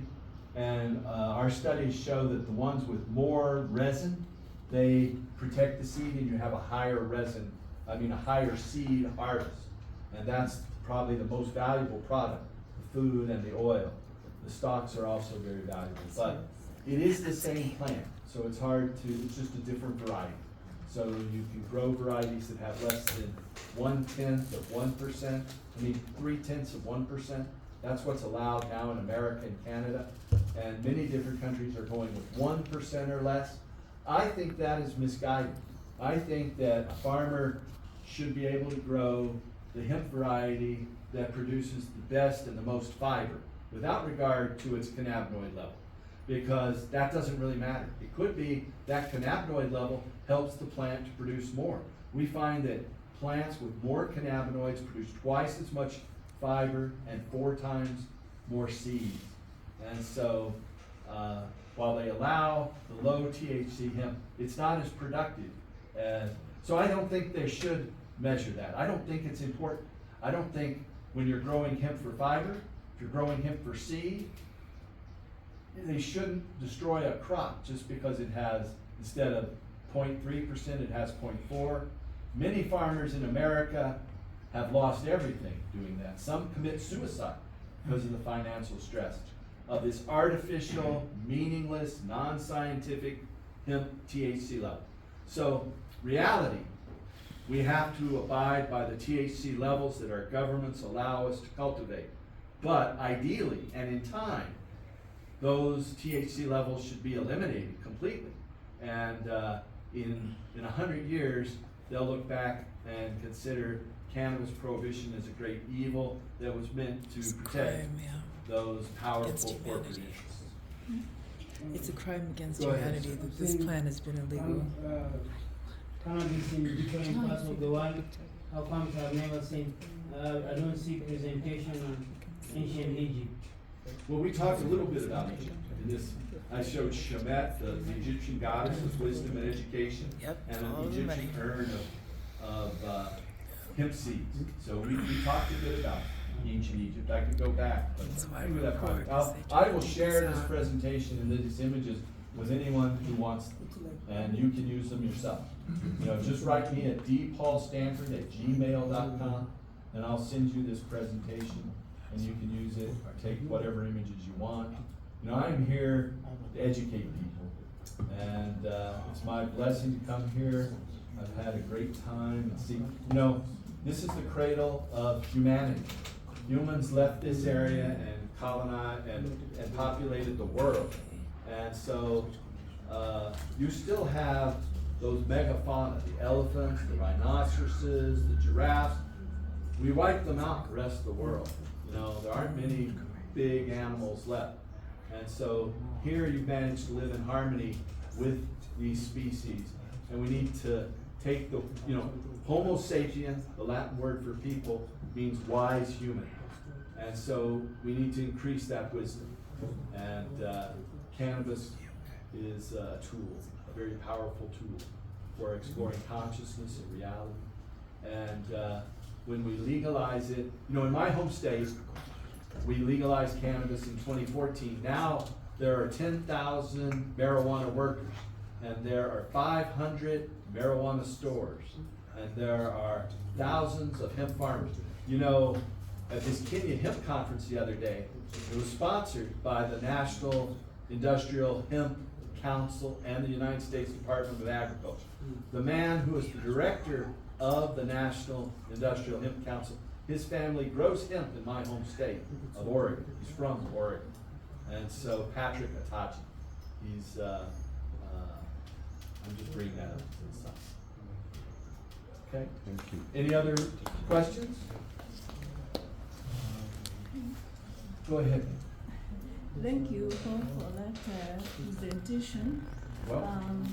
I am getting like there are three ways or approaches that we can have in terms of how we educate about hemp. I'm not getting it so clear.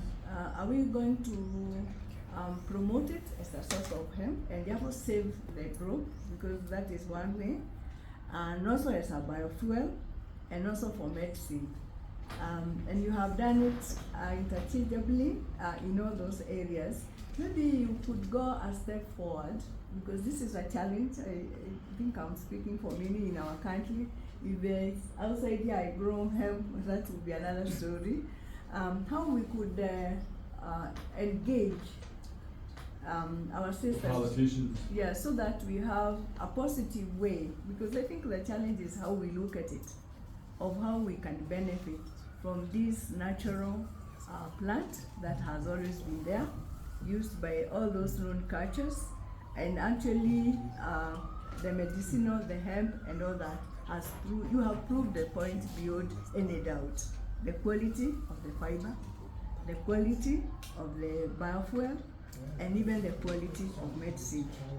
For me, I would go a step forward and be interested in medicine, because chronic cases, the issue of something just to make them calm and comfortable is really a challenge. That's my way out. I found that going with medicine, and that once your grandmother uses medical marijuana to cure her glaucoma, to cure her chronic pain, to cure her cancer, then you think, it didn't hurt my grandmother. And it becomes something, well, why is this illegal? You know, why is it prohibited? And so I think medical is a good first step. I think your government here is now prepared to start studying industrial hemp after this conference that was here a couple of weeks ago, that the government will back more hemp trials in the near future. And so, and then you just educate people. You know, I'm still doing my low budget cable television show, Cannabis Common Sense, to educate people. And I found that was one of our greatest tools, was the television show. Back in 1998, when we had marijuana medical on the ballot, I had a doctor and a lawyer who co-hosted the show with me. And as soon as medical marijuana became legal in my home state, May 1st of 1999, people started showing up at our TV studio to get our doctor to sign medical marijuana recommendations. I did not plan before that to open medical marijuana clinics, but people came and said, you need to open medical marijuana clinics. Once I did, I had people come from Washington and Hawaii and Colorado, come to our state, open these clinics, because no one else was doing it. And we went through a lot of trouble with the medical board in educating them about cannabis, and still there are, you know, the pharmaceutical industry has a lot of power, and so they still, they don't want cannabis because cannabis is cheap. Cannabis is easy, and it's old, so it can't be patented. They tried to patent a company in England, GW Pharmaceuticals, has patented certain cannabis formulations, but whole plant cannabis has a combined effect. We call it the entourage effect, where one cannabinoid, and in fact, in their patent application, GW Pharmaceuticals noted when they were applying that different cannabinoids affect different cancers. There's a book out there that I recommend that came out about 17, 18 months ago called The Cannabis Cancer Connection by Dr. Joe Goldstritch. And I interviewed him on my show. If you go to episode 1168, you'll see Dr. Joe Goldstritch. That book, The Cannabis Cancer Connection, talks about how different combinations of cannabis oil affect different types of cannabis and different cannabinoids like cannabidiol or CBG, cannabichromine, CBC. Some of our patients say that cannabichromine is really the thing that helps them the most. Or THC, there's several varieties of THC. THCA, the acid form, that forms first. When it's decarboxylated, it becomes THC delta 9. But I really think to change the laws, medicine and fiber are the first step, and then you just keep educating. Like my Rasta friends, and they've been using since they were a boy. I too have been using since I was a boy. And so we just have to continue to educate and tell the truth and fight the power. Yeah. Did you have a question? I have a question and a comment. I think I've thoroughly learned things. I've had ideas of things. I think they're a bit crystallized. And I'm glad you entertained. I studied there for my master's. When I was at the hemp conference, they said, don't talk about the medicine. Don't talk about your work to make marijuana legal. Just talk about the hemp fiber. You know, I sold hemp paper for a decade. I think I should have got into that more in the conference. But go ahead. Oh, yeah, I've had doctor. She said she's been prescribing for pain. Yeah, that's our largest group of patients. Yeah, the studies that show like it works. Yes. Someone said they've been planting since 2017. Yeah. What I want to know is it doesn't have to be answering, like from the larger group. How do they navigate the legal systems in a country where if you're caught, it's 10 years minimum or something? How are they managing to plant? And they're getting permission, so they're growing it on government land. And how is someone also managing to prescribe? do we have specific places where these people should source or you prescribe, and how they get it is up to them, you know? That's how it was in the United States to Yeah. start as well. There were no stores. So to go I to. can answer him. Go right ahead, I'm sorry. Maybe also for her as well. So earlier on, I went to South Africa and I've seen the way they have managed the situation, especially with the fact that they have used cannabis now for a while for medicinal use. As I was telling him from the Ministry of Health as well, the same way as alcohol is misused right now and they have produced things that are more dangerous to people in most of these establishments.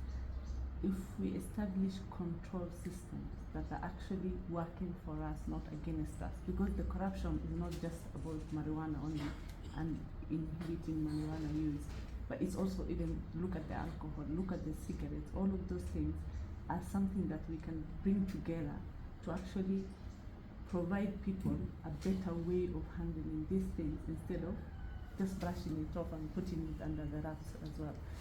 Like, I would give you the example of how I came into it in the first place. It's my own patient who say, I use this thing and I keep using it. So in that way, I actually established myself with them as well.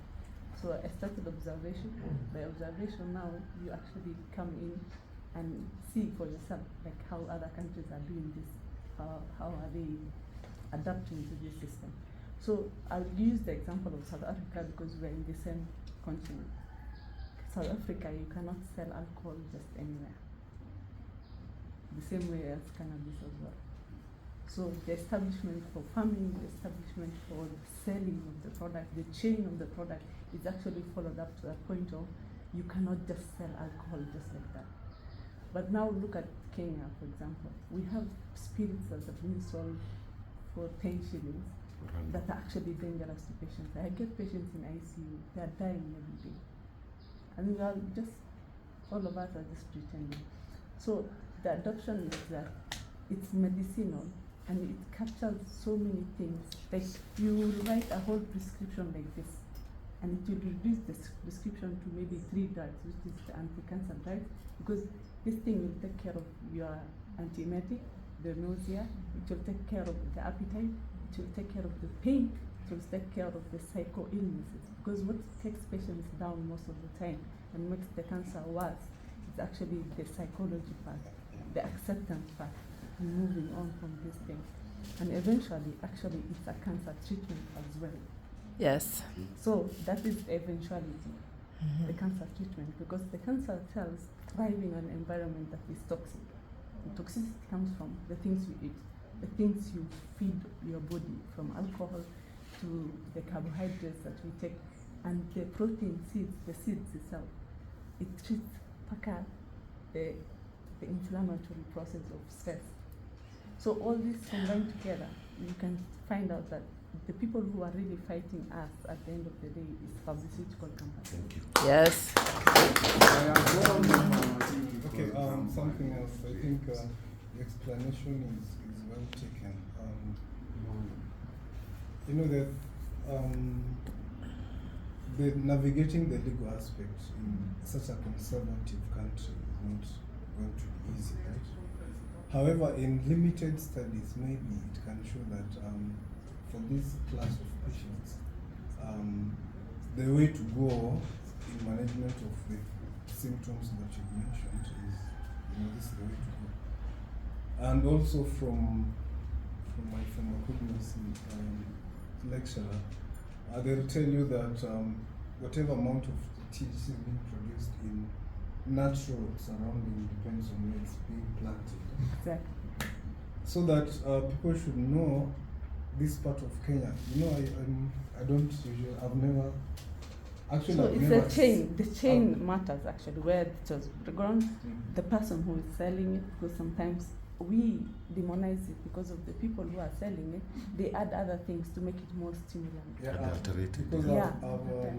There's alteration, and that's the thing now we have to accept. If we don't legalize it, it will keep happening and things will get out of control. Personally, I've never seen hemp plant in my life. But I've seen it on video, on TV as well.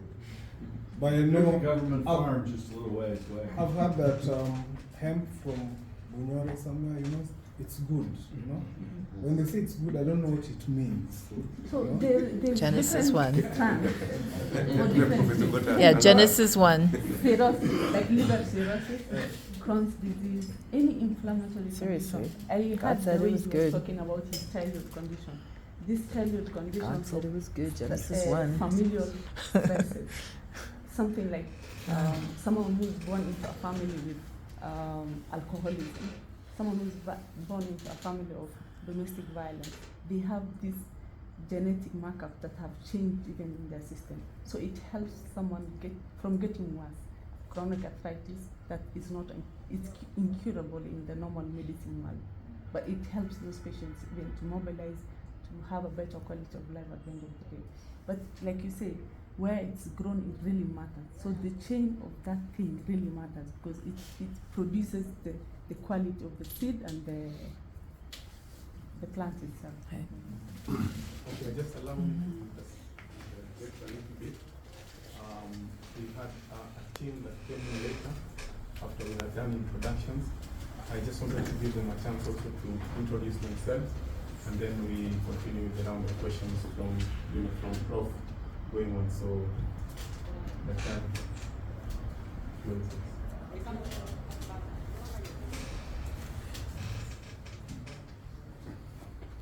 Good morning. Good morning. My name is Joyce Miso, and I was among those who presented at the Kempinski historical hemp conference in Africa. Actually, I think that was the first hemp conference that was inclusive, both local as well as international. I'm delighted to be here. My friends in Theresa and Paul walking me through this process. When I heard about the hemp conference, I reached out to them. I reached out to Angel and her team. I am in the mining industry, and I'm the one behind the titanium mining, Tiomen, we call it Tiomen, those times of 204. So I'm the one who put it back on track. They had been around for about 15 years with a lot of stalled government agreements as well as community land issues. But actually it took about 24 hours between myself and Kimonia to turn that company around. And about 2 weeks ago, I think they completed their first production of 11 years in allocation. So I came into this conference because looking across Africa, first of all, I came to learn about this magical plant or crop, if you may, that is hemp. And I came to learn about its deep roots that actually cleanses or detoxifies the soil. And for me, from the mining industry, it is very clear that in Africa, every country suffers from what I call wastelands. That is, after you mine, using all sorts of chemicals. In the gold sector, you're looking at mercury, cyanide, and many other chemicals. The land is then left, as a wasteland, as simple as that. So when I learned about the hemp plant, I thought it would be very useful in the process of detoxifying the mining spaces. So my presentation was about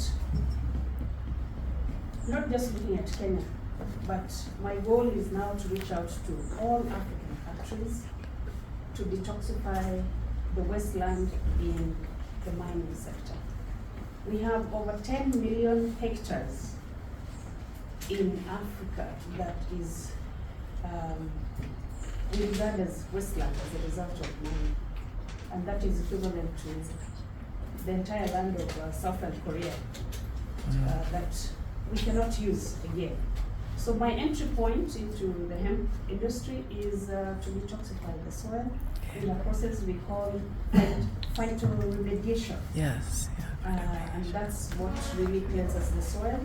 And mine is really to clean it to a state where we can now revert it back to agriculture. But most important, pitch tents and set up industries. I know hemp in this country has been introduced to the population from a very negative angle. So my mission is really to focus on the commercial aspect, or rather industrial hemp, if you may. Once we actually turn that land into, a clean space, my goal is really to gear this industry towards the young people, the youth that are unemployed, the youth that are now being sent to the Middle East to do what? Let's not talk about that here. So my goal is really to establish industries out of the hemp plant, as simple as that. And this is not going to be a secret. I am a fighter, and I'm ready for this fight. I believe if I was able to sort out a 15-year-old problem of the mining industry, which was the first mining property in this country, why would it be difficult to actually fight for something that can create employment for all the young people in this country? When we talk about Kenya, 47 counties, how is it difficult to actually ask the government to give us 1,000 acres out of the government land in every county to set up a hemp plantation? A segment of that can be, actually I look at it from three angles: the medicinal bit, textile, and the biofuels, and the construction industry as well. So this, it beats me that Africa has not even understood that we have the right climate. In the northern hemisphere, I think they only play around with what, 4 months? 4 months of good weather to actually plant this crop. What is it that we are not understanding about about this crop? So for me, I think if we have good, bold people, we can step forward. And I think what is very important is mixing diplomacy with resilience. It's not about going to the streets. It's about packaging our presentations in a language that can be understood by the governments. I am delighted because about 3 presidents actually reached out to me on LinkedIn in Africa, and they're interested in rolling out this crop in their own countries. So I'm challenging Kenya. Kenyans, if you're not ready, I'm out of here, and we'll set the pace somewhere else. Because I think people, serious people that have the interest of their citizens at heart, are realizing that this could just be a game changer for their country. Thank you. Good morning, everyone. My name is Liz Wamuhio. I am a food enthusiast, and I'm here to learn. And today has just opened up my mind to what can we do with cannabis in the food industry, not only in terms of consumption to get the THC benefits, but also healing properties. Thank you. Hi everyone. My name is Akumu Fiona. I am a podcaster, content creator, and a neurodiversity advocate. So I'm interested in how plants can help mental health, basically. So this is interesting for me. Oh yeah. Good morning. My name is Naomi Mwangi. I am a publicist and entertainment publicist. I majorly deal in events, music, artists, and brands, basically. I'm happy to be here. I am a hemp enthusiast, And I'm so glad because I've been learning a lot from last week from the conference and again today. And my appeal will be to incorporate music and entertainment in pushing this hemp agenda forward, because again, music is very powerful and sacred. So if this is something that can be incorporated, it will be great. And with that, I just want to echo the words of Peter McIntosh: legalize it, Yes, and I will sir. advertise it.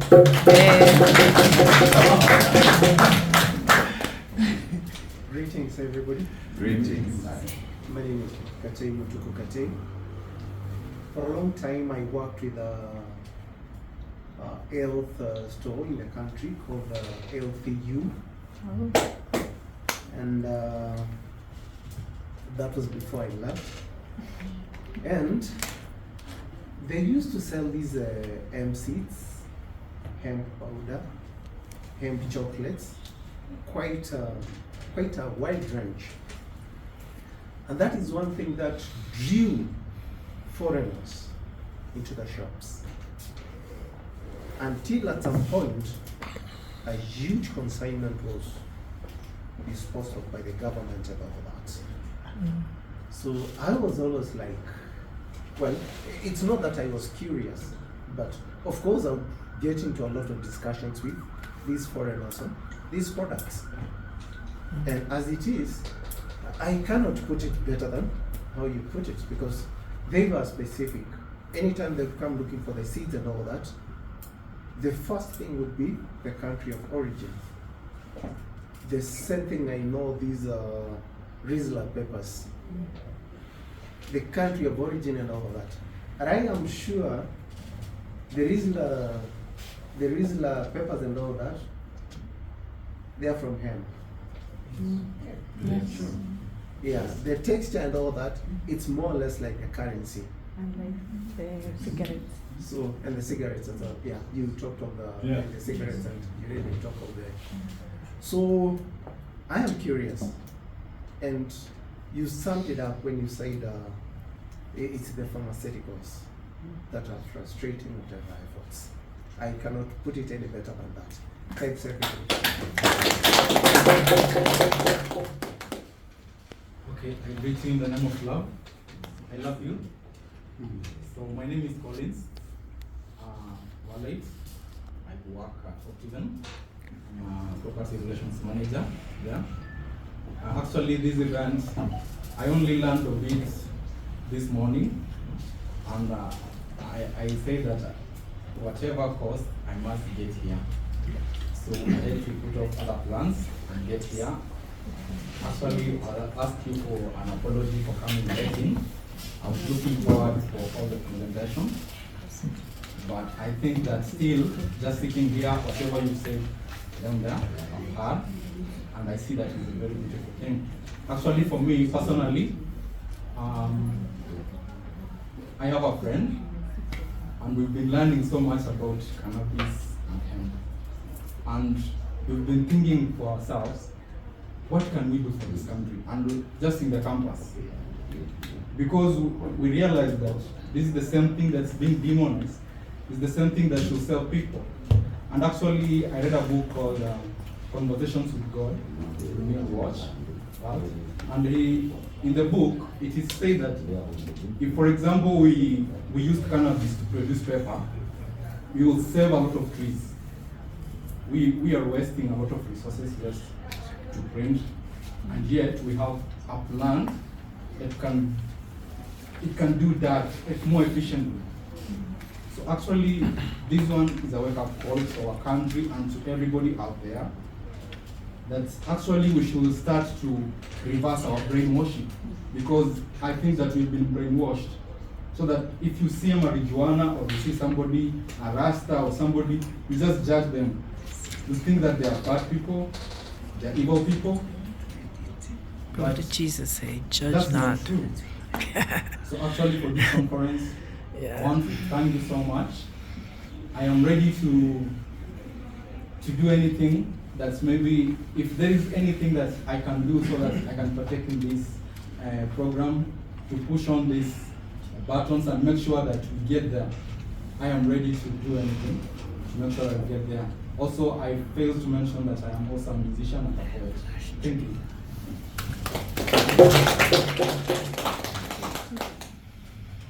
Hello, good afternoon. My name is Moses Masinga. I'm an artist by the name of Morgan. In my music, what I do is I try to portray how hemp can, for me, it should be legalized. I have been thinking about that for the longest time, and I feel that really something that is, you shouldn't even call it weed, you should call it medicine. Yeah, for me it's medicine, it helps me so much. Yeah, we are a group of 3 people doing it together, but I'm very big enthusiast of it's a pleasure being here. I'm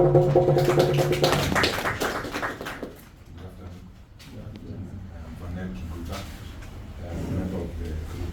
I come as an artist, a musician, and there's a lot of stigma around hemp and marijuana and cannabis. And personally as an artist, I try so hard in my music to forget about the negative things they say about hemp. And I try to push about the positive things, what it can do for health-wise. Yeah, and that's what I do about my music.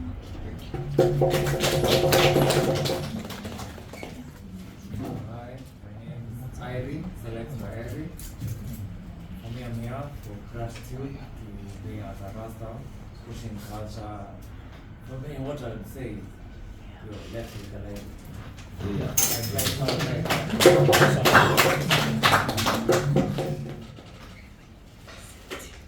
Good morning. My name is Dr. Elvis Chichi. I'm from Wasingishu County. I'm a pharmacist by trade. I came here by coincidence. I was coming to see my friend and colleague, Dr. Gregory. And when I heard about hemp, I thought it was decided to do it.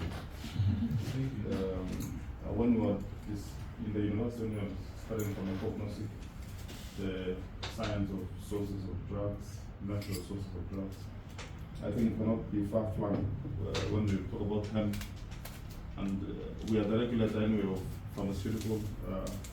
As pharmacists, we got regulations as part of Article 44. And I think the Department of Pharmacy and Poison Control that regulates novel products, I think should have been here to listen to the wonderful testimonies that I've heard this morning about the legalization of hemp and the role that it has in medicine and the role that it has in making fabric and so forth. The demonization has been highlighted. It is true that we demonized. Right around the last elections, there was a presidential candidate who was advocated for was acquired. And everybody was thinking he's a madman. Yeah, but he had a point. Yeah. So I'm excited to be with you this month.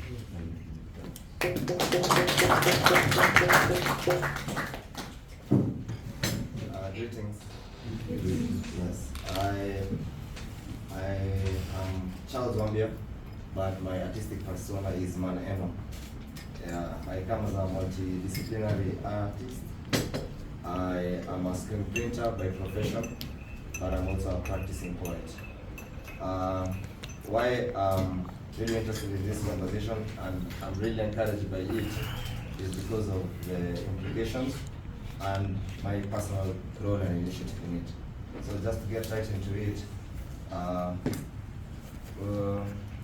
we have I'm actually joined by my fellow artists, and we have a crew, and we are called Summer 23, we came from Buruburu.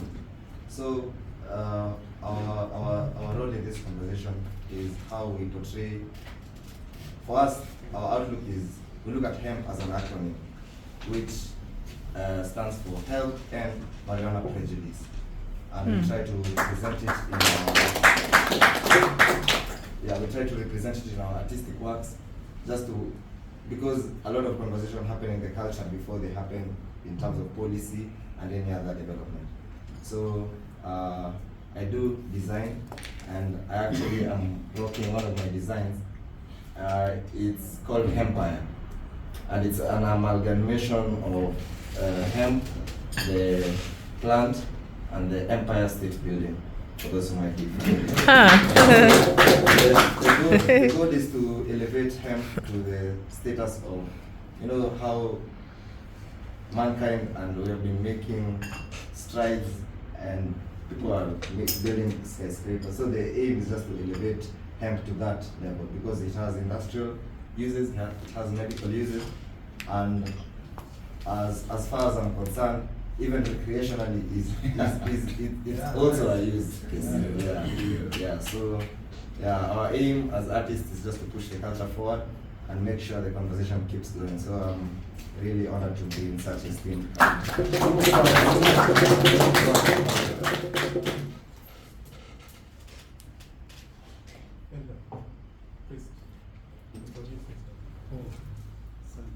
Jamboni. My name is Honorable Chris Jacob Ogundo of the Ethiopia Africa Black International Congress Church of True Divine Salvation. At the same time, I'm the Vice Chairman of the Rasta Society of Kenya. I'd like first of all to recommend and appreciate the organizers of this conference. It is something that now wakati wake, it's the right time now to have such conversations. And we as Rasta, we can't be left out. Rasta has been agitating for this, promoting it for the longest time. Even before what the agitation you see that is going on now, Rasta has been doing it for the longest time. Amen. So it only makes sense if we are in it as Rasta people who have been persecuted out of this, to be in the middle of this, now that we know it has more benefits. And as I say, we still give thanks to the organizers, because we're getting to learn even more benefits of what marijuana and hemp can do. So it's God's we plan. really give thanks to the organizers, and we hope we'll keep the push and have it legalized. So asanteni sana.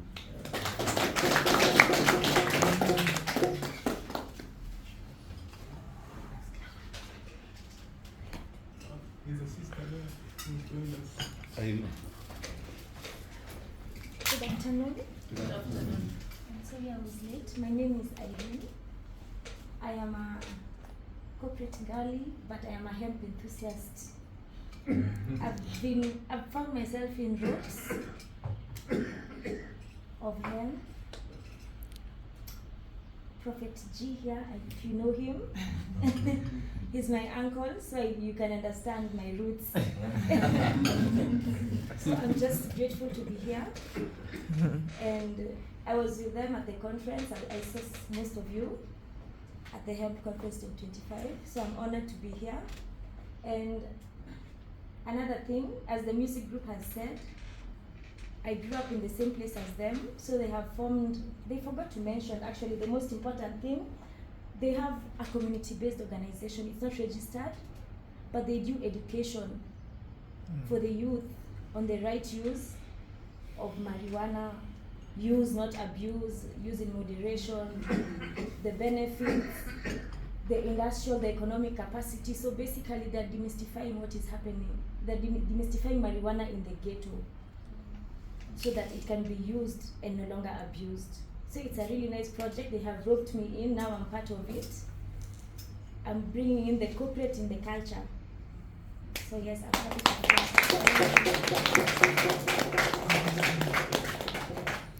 Yes, we have a very rich team. So I just wanted to give Dr. Misoi an opportunity to conclude her remarks, and then we'll dive into the questions. I know some people have some questions for Paul. After Dr. Misoi, Prophet Goda will come. I just want to first and foremost thank those who have really fought this battle, because having participated in the conference, I understood that a lot of people have been doing a lot of work since 15, around there. So I really want to salute you and congratulate you for the work. Some of us are just coming in almost at the tail end, but I think we all complement each other in every step of the way. Some of us are ready to push it from within the system space where we really understand the most. And so I just want to congratulate you. The other very important thing is working together. That's a message I got from one of a very strong Zimbabwean leader in the hemp industry. And I was delighted that she actually mentioned that. Because very often, in so many sectors, we falter because we operate on silo spaces. So I think especially on this particular crop here, it will be imperative for each one of us, wherever you are in your corner, doing whatever you're doing, to be able to join hands and work together as one platform, because we are as strong as our weakest link in the circle. The other important thing, just picking a few words from your presentation, you're from the medical space, and I really would like to step into that space. My goal is really to mobilize the doctors in this country, put them in one room, and let us go through this process. And the Poisons Board should be in the room, because we must all be on the same page. We cannot be able to do a piecemeal stuff. I think at this stage, from 2015 to where we are, I think all the technical things have been done. So I think the missing piece in the jigsaw puzzle are the users, and we understand pharmaceutical companies and the petroleum companies are there. It's okay. This is a big space. We can all share it. So, but for us, I think how I see this is it's a phase now that we have to bring doctors in one room and let us all have this discussion. Because if you have those who are marginalized that cannot afford the pharmaceutical drugs, why can't you officially and legally allow them to use what is affordable to them? So that I think is the only argument that we can put at the table as we push for that. And I think it's also important that the president, we get an audience with the president. It's very important. He's the decision maker for everything that happens in this country. And I think, as opposed to sending emissaries, let him hear it firsthand for the real stakeholders in the industry. So we saw Mr. Itumbi at the conference. He attended the conference, and that was a good gesture. But can we actualize that? Can we actually make an appointment to sit down with the president so that he can get this information firsthand? Thank you. And some of us, I wouldn't mind using whatever spaces that I have to see if we can get an appointment. Thank you. Yeah. But I think first and foremost, we must get a buy-in from the doctors. They must understand what we are looking for, so that we can speak together as complementary partners. Maybe I can reintroduce myself. I'm an anesthesiologist, pain management specialist, and intensive care specialist. So my interest is personal for pain management, not only for my patients, for me as well. I'm a chronic pain trained survivor, back pain, but now I also have inflammatory bowel syndrome. And one of the things that actually really help is the hemp seeds and actually the oral intake. Wow. Thank you very much. You see, live and first-hand information is also going to make it impactful, because we are not talking out of presentations. We've had presentations, but we have live persons and testimonies that needs to be out there. So thank you very much once again. As much as I'm vouching for the mining industry, it will only be for a very short period of time, and then we now revert to the real story, where the real discussions and actions are going to be. Thank you very much. Excuse me, maybe to add to what you've said, you're very much into the medical botanical part, I've also had 3 or 4 herbalists. So we must not only just think about conventional medicine, but the alternative there, like 4 of them. In that road you're talking about. Actually, that's very important. And we are at the museum where botanical garden is right underlined. So I don't know who is running the museum space. Who is here from the museum? I personally am actually a patron of the National Museums of Kenya. I am in charge of the oldest prehistoric sites in this world. And yes, I am here because I also want to root hemp back to the historical space. Yes. So Christ, the National Museum representative is not here. Okay, just on a point of clarification, we have invited, we are here courtesy of the museum. This facility or this space that we are utilizing is courtesy from them. We are not paying for it. We are not paying for this space. They handed it over in good will. Dr. Theresa, who is the director for botany, would have been with us, wanted to be with us, but the whole of the museum staff are having a prayer day at the auditorium. So nobody is able to come, but Dr. Theresa has been with us from the conference, and we will give him a detailed report after this engagement. So the museum is with us. Prof. Can I comment before Prof speaks? Can I just make a comment based on what Daktari has said? So Daktari, we wanted to take the questions first, and then after the questions, we open up the floor for remarks and way forward, because we are limited on time also, and there are some other people who are coming into this space. So I would encourage we open the floor for questions first, burning questions directed to all, and then after the questions, we open up again the floor for remarks and action plan for the team, if that's in order with the rest of the people. Thank you. I think based on your new directions, mine were more comments than questions. So based on what you decide, I can sit down and wait for the comments, or I'll go ahead. I don't know which is okay. Let's prioritize the questions. Okay, I will wait. The questions. If you have a question, you can pick up your hand so that we will have 1, 2, 3, 4, and then 5, and then we can review after that. So mark your number, can you? Hi guys. My question would be, most of you are talking about, I've talked about the medical side, hemp and marijuana in general. So I would like to focus more on the construction side, where also hemp can be used as a raw material for different kind of construction products that can be used in the industry. Personally, as a professional in the field, I feel like we are more focused as Kenya. We have a growing industry, especially in the construction industry. It's really booming right now. And I feel like most of contractors and architects and engineers focus on the traditional materials, which are steel,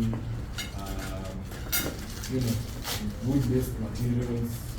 So my question would be, how can we sensitize this industry so that we can use healthy materials, which, as you said, turned out to be more durable and even cheaper? How do we maneuver into marketing these products in that industry so that they can be used around? In the United States, we had to get a variance anytime we use hemp because it isn't an approved construction material. So, but the U.S. Housing Authority has just approved hemp products, so they don't have to get a variance for each different project count.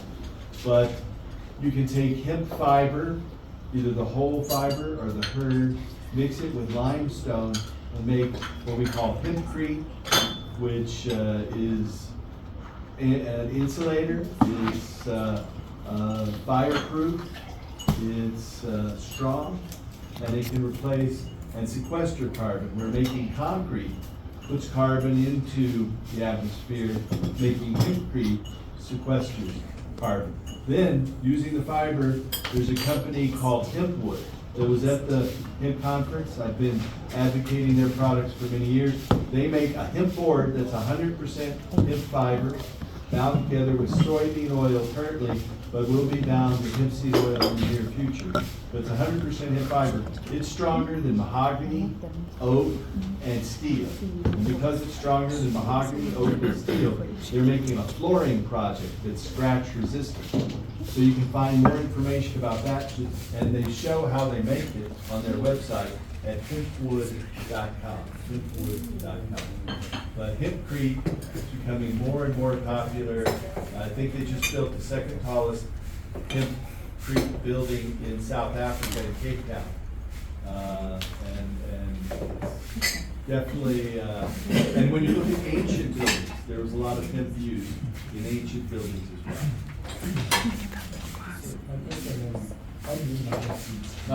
Well, you can start by importing the product, but eventually you want to make them here. I know they're working on establishing trials, and once those trials prove the efficiency, then I think and advocating for those changes with the political parties and education.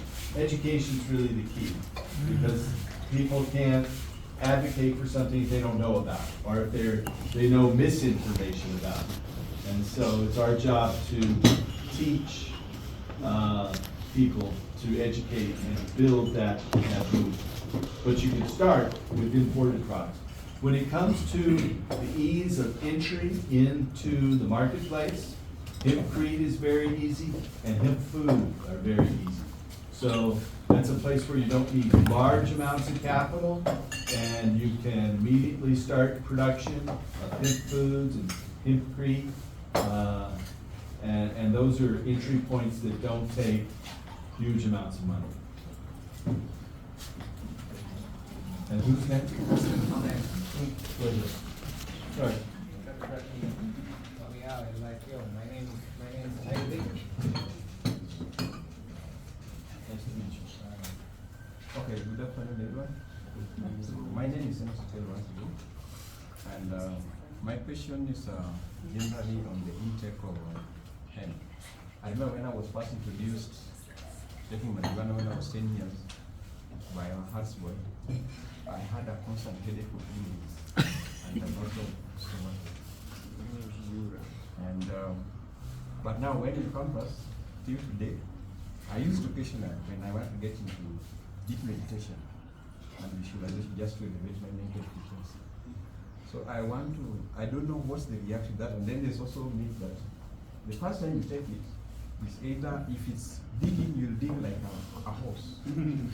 Or if it's about eating, you'll eat a heap of them. So I just understand, is there a reaction? How does it, I don't know, can just an open question really you can answer.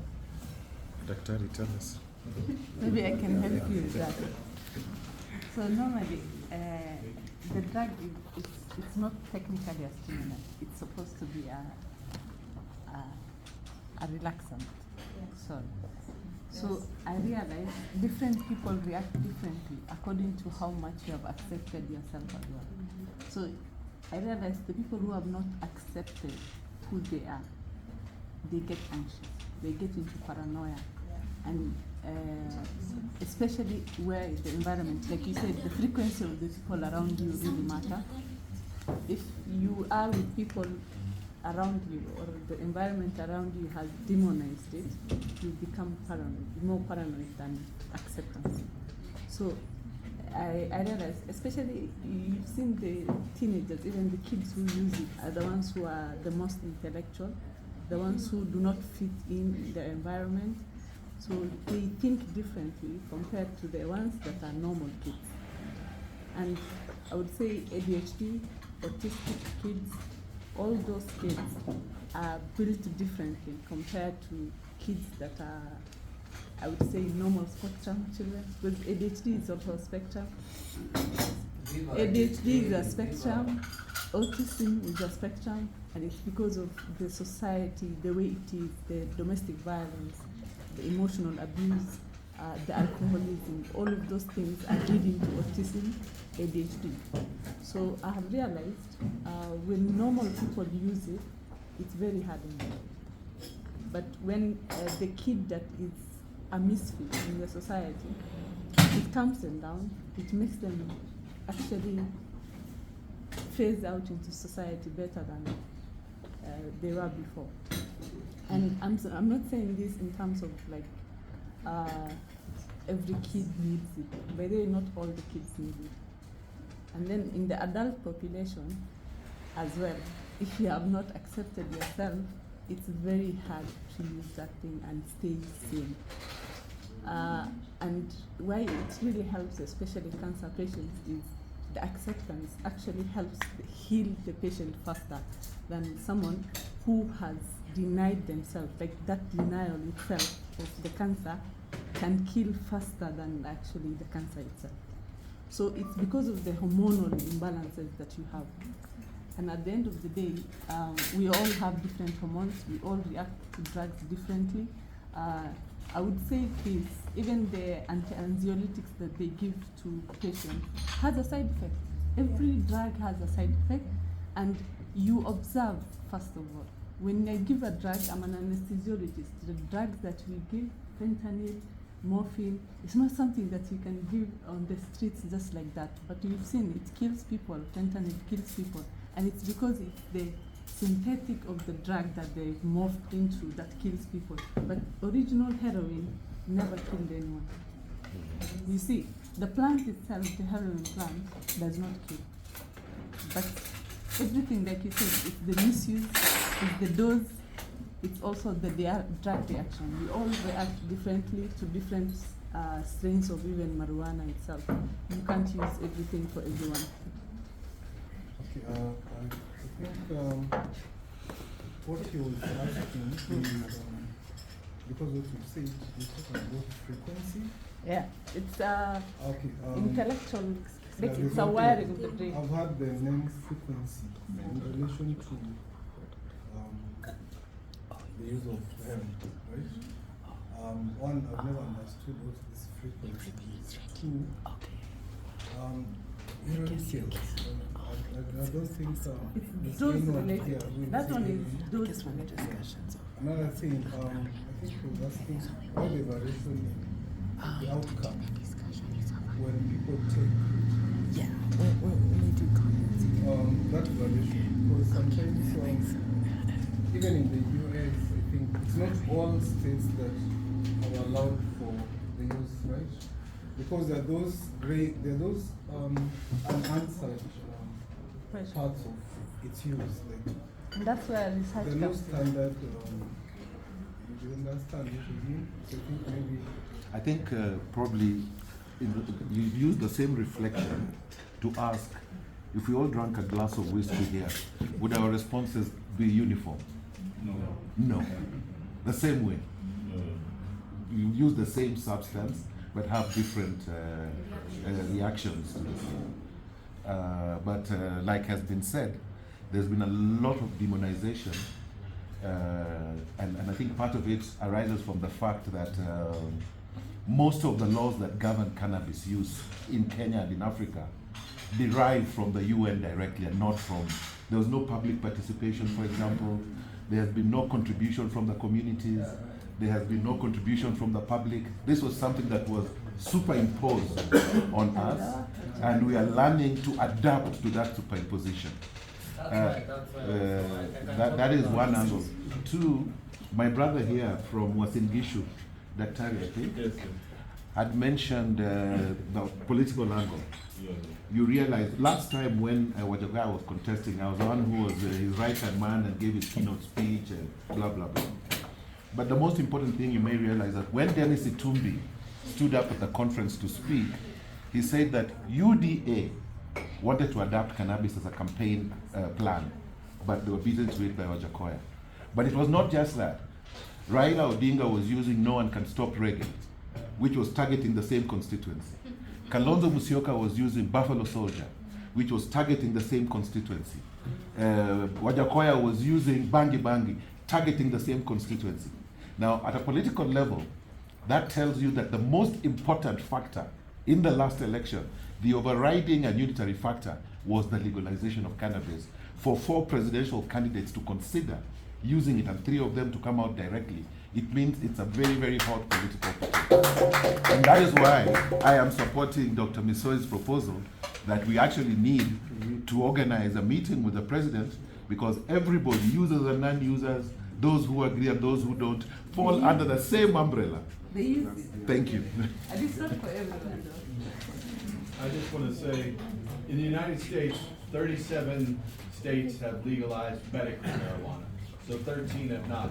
When it comes to recreational marijuana or adult use, 27 states have now legalized recreational marijuana. The people who mainly oppose marijuana legalization have been the pharmaceutical companies and the alcohol companies. Yeah. And they found that the use of alcohol in general goes down when marijuana is legalized. Yeah. Also, the United States right now is at a 35-year low for people under 18 using marijuana. So by legalizing it, we take it out of the hands of the kids, who are often the ones that are selling it. You know, and the kids are the ones who won't get penalized as much. And so we found, though, because marijuana's been legalized, the use by youth is at a historic low. By the way, let me just add one thing. The frequency thing is the intellectual capacity. The higher the IQ, the easier it is on you. Because of the cannabinoids. Yeah. Yeah. It's the receptors that we have. Yes, the receptors, the cannabinoid receptors. What was the third question? The third question, yeah. Okay, thank you. Thank you, Sankara. And thank you, Paul, for that apt and very informative presentation. I really appreciate history and getting to know that Shizo Abe used to use marijuana, used to use cannabis for the ulcerative colitis. Is really a good info to get to know. Nonetheless, after listening to everyone, you can see that there are 4 themes. The questions revolve around 4 themes. One on legal and regulatory frameworks, and on the health implications, on the social stigma that we are alive and we appreciate exists in Kenya right now, and one on the public health infrastructure. Now my specific questions on legal and regulatory frameworks, I think it has been canvassed well enough. But I'm curious to know, as pertains to legal status and regulation, how different is it for hemp and for cannabis in your country? I think hemp is first, as is medicine, and then adult use will follow naturally. But hemp is something that everyone can agree with. You know, they don't know you're carrying your shillings have hemp, 70% hemp, 30% cotton. You don't know that, right? No, people who smoke tobacco, they don't know they're smoking marijuana fiber or hemp fiber. So it's a matter of education and teaching people that the history and the use and the misinformation and those who benefit from that. Did I answer your question? Yeah, yes, you did. Yes, you did. Thank you. And on the regulations, there are a lot of ideas, a lot of propositions that have been made, but I would want to know from you, not based on a theoretical study, but from your experience, empirically, what do you think is a trend or a global trend that you can adopt as a country to help us in that journey of regulation and legislation on matters cannabis? And secondly, as pertains the social stigma. And because you have been there for more than that years, I'm sure you know the ropes around how to manage the public perception, how to change that. the stigma, yeah, how to maneuver through that thorny field. What are the best practices, or what can we do as a country to help change that image? Because it's undeniable that the advantages outweigh the risks, yeah? And as pertains the health implications, at one time I've worked at Madari Hospital. Madari Hospital is the lead and referral hospital in matters mental disorders. I worked there for around 3 years, and studies used to show that of the inpatients, the patients that have been admitted, 20% of them used to have a history of marijuana use, a history of cannabis use. So, given your experience, yeah, and but interactions, people who have depression, anxiety, post-traumatic stress, schizophrenia, they find that cannabis helps them. And so when one tells another, this helps me, they share that. But there's also a contraindication. You know, about 1 out of 100 people have a predisposition to schizophrenia, which is a debilitating medical condition.